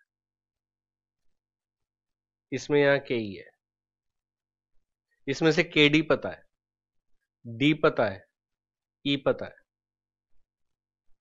डेट 1/3 है, इक्विटी 2/3 है, के डी पता है। बट क्या हमें केओ पता है? नहीं पता। अगर केओ पता चल जाए तो के निकाल देंगे। ठीक, लोग ये जो है ना थॉट प्रोसेस, लोग सारे प्रॉब्लम्स हमारे सॉल्व करे हुए आएंगे, इसकी कोई गारंटी नहीं है। ठीक, I am not taking guarantee कि जो मैं पढ़ाऊंगा उसी में से पेपर बनेगा। इंस्टीट्यूट मेरे घर से नहीं चलता। ठीक, अगर मेरे पढ़ाए हुए में से ही पेपर बनता, या मैं गारंटी दे सकता जो मैं पढ़ा रहा हूं उसी में से पेपर आएगा, मैं फीस लाख 2 लाख 5 लाख भी रखता, बच्चे देते ना, गारंटी दे सकता। अगर मैं सीए बनने के लिए तो कुछ भी करता है। ठीक है, सो इसकी गारंटी तो नहीं है, बट फिर भी मैं ये कोशिश कर सकता हूं कि तुम वो प्रॉब्लम भी सॉल्व करके आ पाओ जो हमने क्लास में सॉल्व नहीं की। उसके लिए क्या होना चाहिए? थॉट प्रोसेस होना चाहिए। ठीक, तो अब क्या है? फॉर्मूलेज याद होने चाहिए, ये तो पहली पहली कंडीशन। फॉर्मूलेज तो याद हो गए लगभग, हमारे को सारे फॉर्मूलेज याद है, बट अब इसमें से अप्लाई कौन सा करना है ये, तो ये हमने पहले क्या करा, ये हमने रूल आउट कर दिया, ये वाला फॉर्मूला तो यूज हो नहीं सकता क्योंकि नेट इनकम निकाली नहीं जा सकती। तो दूसरा क्या हो गया, ये वाला फॉर्मूला यूज किया जा सकता है। इसमें अब सब है, के डी है, डी है, ई है। अगर के ओ पता चल जाए तो हम इस फॉर्मूले से के ई निकाल देंगे, बट गामा लिमिटेड का के ओ पता है क्या हमें? नहीं पता। क्या पता लगाया जा सकता है?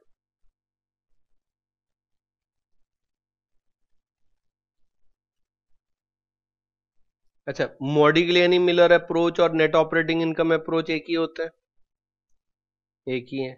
एक्सप्लेनेशन अलग अलग है बट है एक ही। तो नेट ऑपरेटिंग इनकम अप्रोच क्या बोलता है कि केओ कांस्टेंट रहता है, जैसे ही हम डेट बढ़ाते हैं तो केई बढ़ जाता है बट केओ remain constant. So capital structure change करने से केओ नहीं बदलता। ठीक है, कोई शक इसमें? तो अब यहां पे उन्होंने हमारे को दो कंपनी दी हुई हैं, एक है गामा लिमिटेड और दूसरी है XYZ limited. both are identical in every respect to XYZ Limited is identical in every respect to Gamma Limited except that its capital structure is all equity. So XYZ Limited all equity है, इसमें date नहीं है, but otherwise ये identical है। तो इसका मतलब जो XYZ Limited का केओ होगा वो हम गामा लिमिटेड का केओ ले सकते हैं ना। तो क्या हमारे को XYZ Limited का केओ पता है? कितना है? 16%। कैसे? वो तो के ही है ना, पर डेट है ही नहीं उसमें। जब डेट है ही नहीं तो के ही केओ होगा। Is this clear? ठीक, तो अब यहां पे हमारे को पता चल गया कि XYZ लिमिटेड का केओ है 16% एंड मॉडिग्लियानी मिलर अप्रोच के हिसाब से केओ कांस्टेंट रहना चाहिए था। हालांकि मॉडिग्लियानी मिलर में कहीं नहीं लिखा कि केओ कांस्टेंट रहता है, but Modigliani and Miller and net operating income एक ही है। ठीक, गंगाधर ही शक्तिमान है।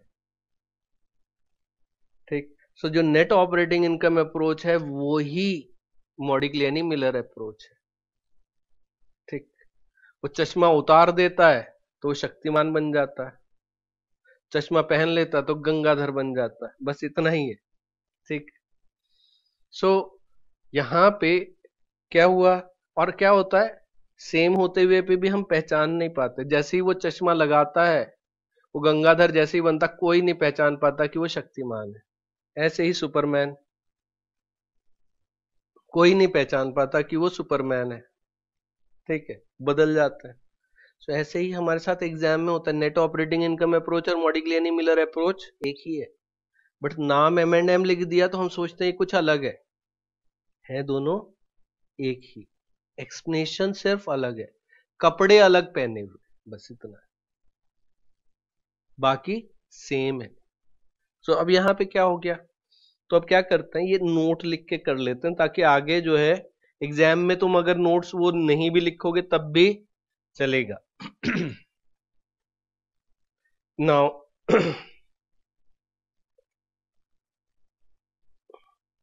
write the note.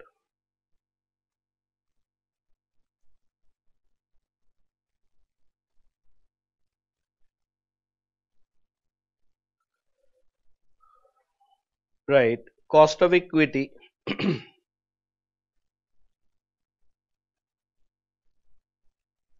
of XYZ Limited is 16% as it is It is an all equity company. All equity company. Therefore, its overall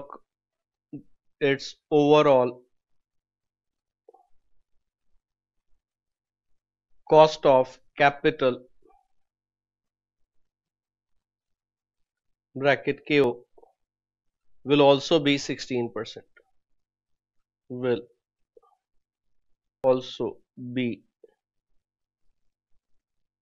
16%. ठीक है. Then write next note.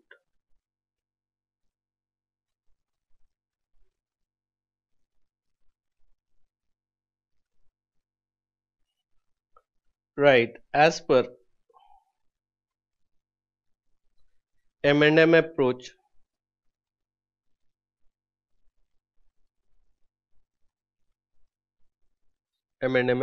overall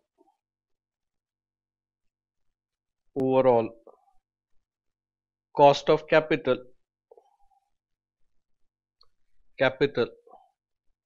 in bracket KO remain constant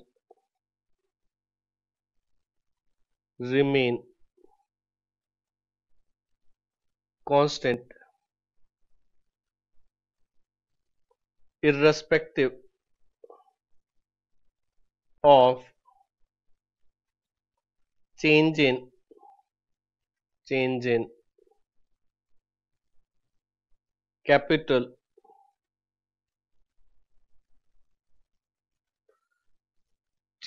capital structure. Therefore, KO of Gamma Limited should also be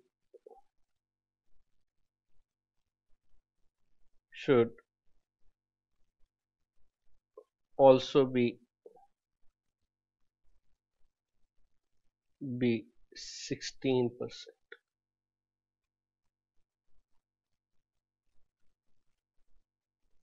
ठीक है. अब यहाँ पे क्या हो गया, KO हमारे को पता चल गया. अब हम लगाते हैं KO का फॉर्मूला. KO का फॉर्मूला क्या है? KO is equal to KD into D upon D plus E plus KE into E upon D plus E. ठीक है. So right, KO is equal to KD into D upon D plus E plus KE into E upon D plus E.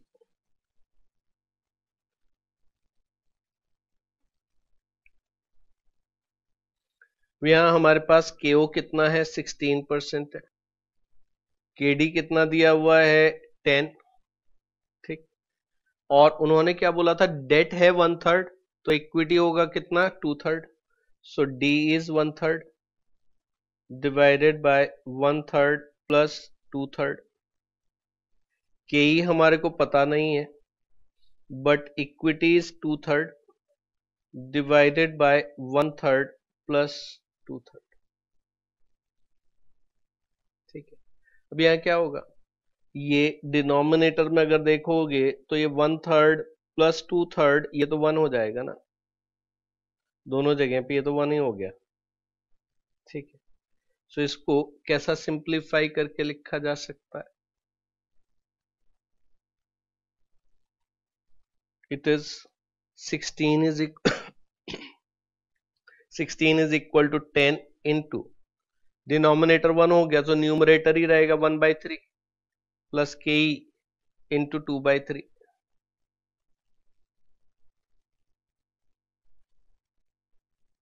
अब इसमें हमारे को इसे solve करना है, तो क्या करोगे? LCM ले लो. LCM क्या है? वैसे तो 3 कॉमन है. ठीक है, फिर भी जैसा LCM लेके करते हैं वैसा कर लेते हैं. तो ये आ जाएगा 10 plus this is 2KE and ये इसको क्रॉस मल्टीप्लाई करके लोगे तो ये आ जाएगा 16 into 3 is equal to 10 plus 2 KE. So this is 48. This is 10 plus 2 KE. So इससे आ जाएगा ये 38, 10 इधर गया तो माइनस हो जाएगा. So 38 is equal to 2 KE and KE will be equal to 38 divided by 2. This is 19%. This is 19%.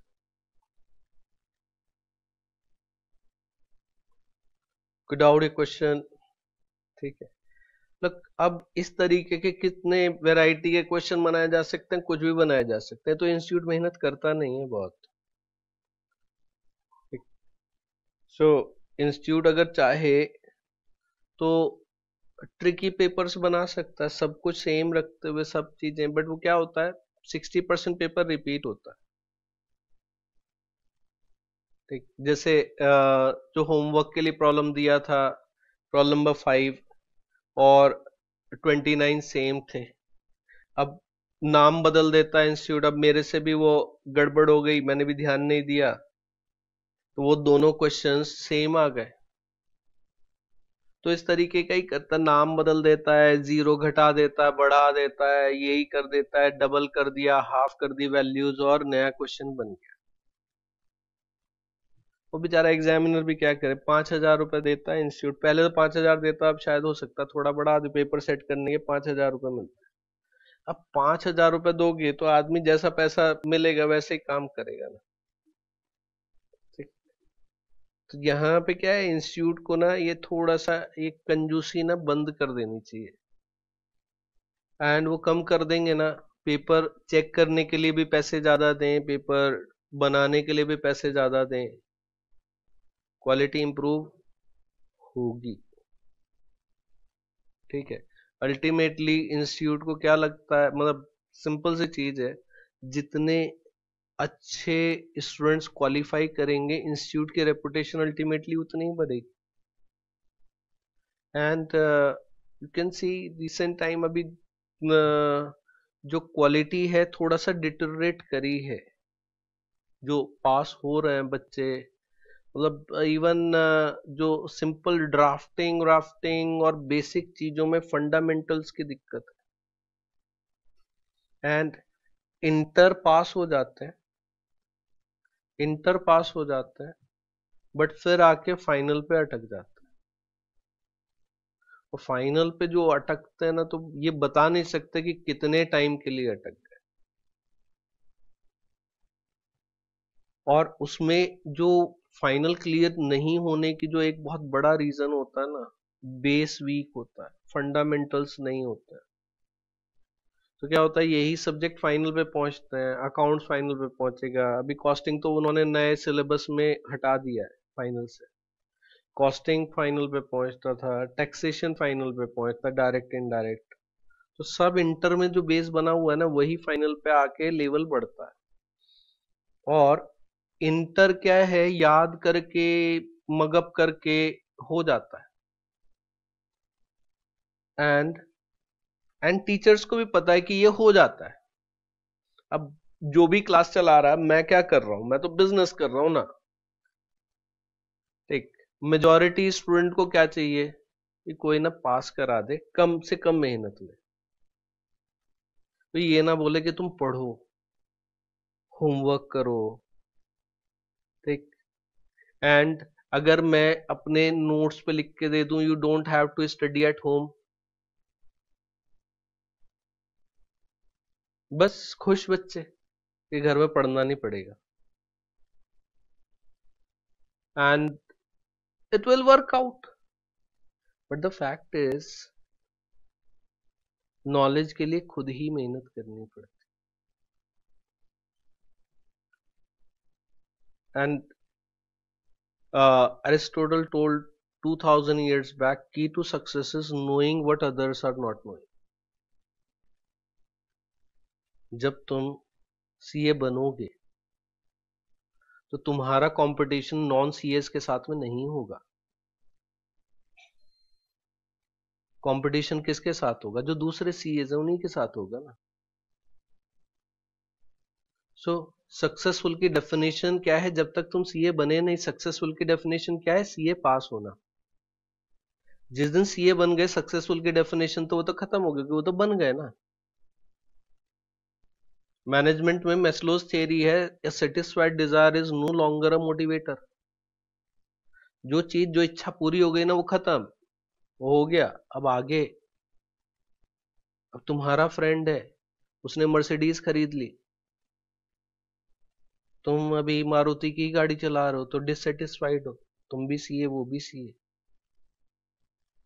ठीक। तो अब क्या हो गया? अब यहां पे डिफरेंस कहाँ आएगा? डिफरेंस आएगा नॉलेज पे। Knowledge will create difference ultimately, ठीक है। दुनिया के जो सबसे सक्सेसफुल लोग हैं, उसमें कोई भी पहलवान नहीं है पावरफुल लोगों में, ठीक। Physical strength doesn't matter much.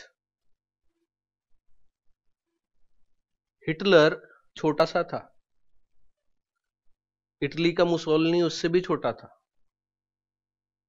Gandhi ji भी छोटे से थे, आइंस्टीन भी पहलवान नहीं था। तो क्या है, इन सब के पास में क्या था? कुछ तो डिफरेंट था, दूसरा knowledge, power to influence others. And Rahul Gandhi के पास में ताकत है, पैसा है, गाड़ी है, बंगला है, बैंक बैलेंस है, मम्मी भी है, फिर भी इज्जत नहीं है, ठीक। एंड इज्जत क्यों नहीं? नॉलेज। चुप बैठा रहेगा तो सही था, जहां मुंह खोला वहीं सबको पता चल जाता है कि पप्पू है, बस, ठीक है। सो यहीं पे यही चीज है, ये डिफरेंस तुम्हारे को समझ में आएगा। क्या होता है आज की डेट में, क्या होता है ना, लगता है कि अरे ठीक है ना, पास करा दो बस कैसे भी, नॉलेज वॉलेज देखी जाएगी, बाद में देखेंगे। बट वो बाद कभी आता नहीं, अभी नहीं आएगा, कभी नहीं आएगा। क्यों? क्योंकि वो इच्छा ही नहीं है। So come to problem number 26।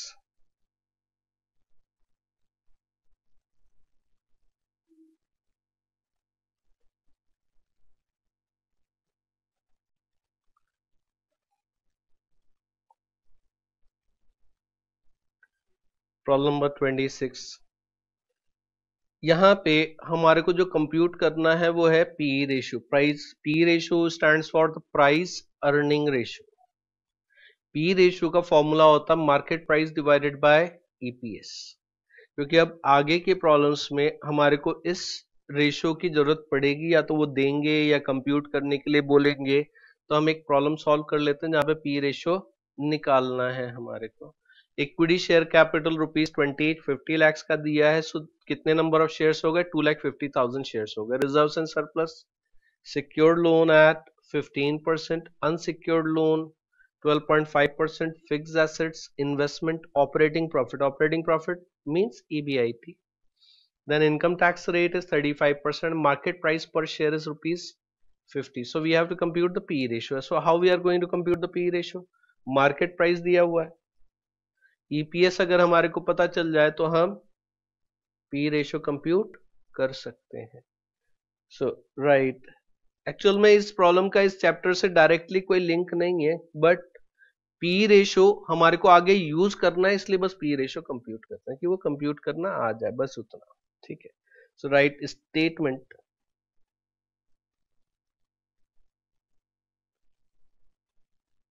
For computation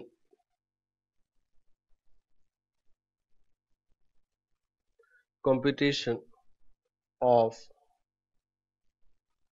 EPS and P ratio. Statement for computation of EPS and P ratio. So we take columns particulars and two amount columns. Particulars and two amount columns.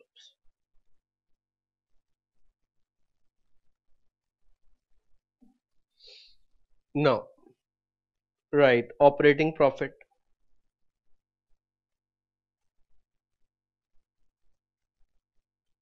operating profit, that is EBIT.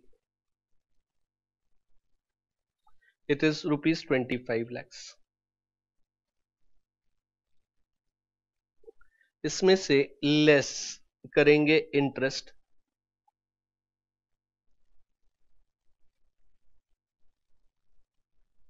Less interest.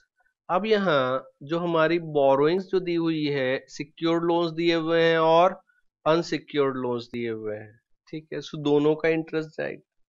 So secured loan, it is 25 lakhs into 15%. 25 lakhs into 15%. How much it comes to? 3,75,000.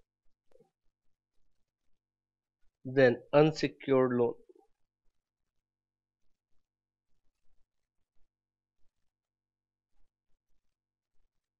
This is 10 lakh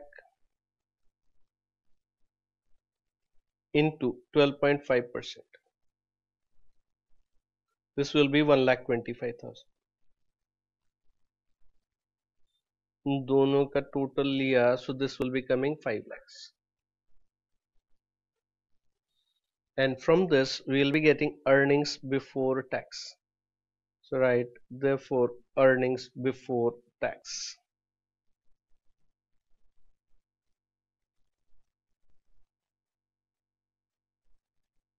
Earnings before tax. This is 20 lakhs. And the tax rate is given 35% less. Tax at the rate of 35%. This is 7 lakhs. So from this we'll be getting earnings after tax. Earnings after tax. This is 13 lakhs. Then अब यही हमारे लिए net income हो गई, earnings available to equity share holder. Then अब इसके बाद में number of equity shares, number of equity shares, this is 50 lakhs का शेयर कैपिटल है, face value was given ₹20।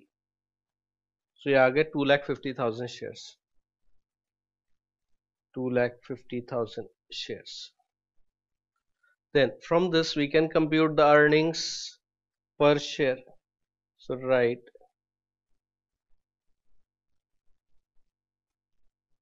earnings per share. This is net income divided by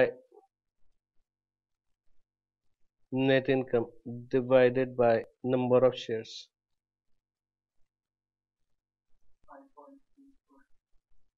This is 5.2 per share, ठीक है। Then अब इसके बाद में उन्होंने हमारे को market price per share is given ₹50। So market price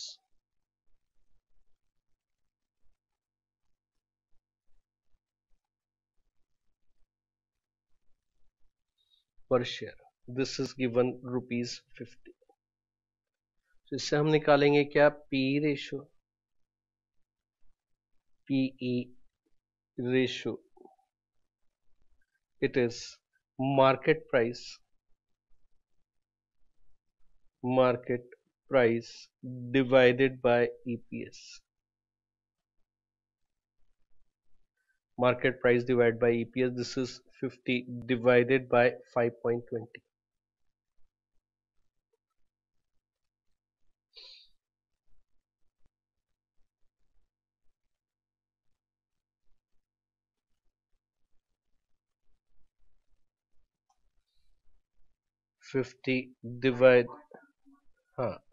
Divided by 5.20. So 9.615 times. इतना ही आया ना? 9.615 times.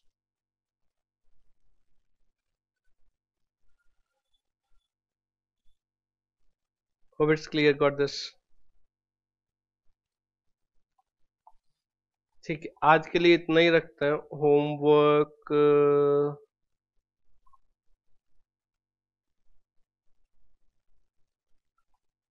1 to 10 में से कोई प्रॉब्लम बचा है क्या? आई थिंक प्रॉब्लम नंबर 6 बचा है. होमवर्क इज प्रॉब्लम नंबर 6 और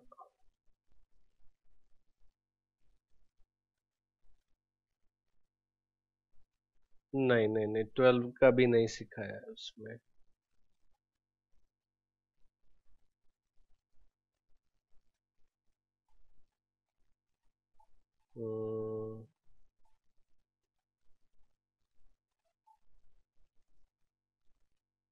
प्रॉब्लम नंबर 36.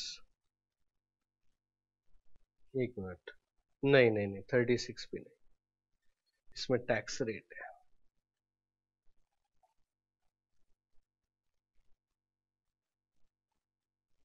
एक ही प्रॉब्लम बचा. चलो ठीक है. Homework is problem number 6. सो कल फिर हम नए कंसेप्ट स्टार्ट करेंगे.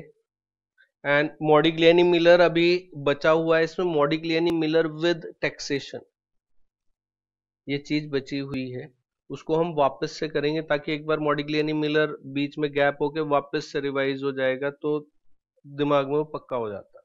चल ठीक. Thank you very much.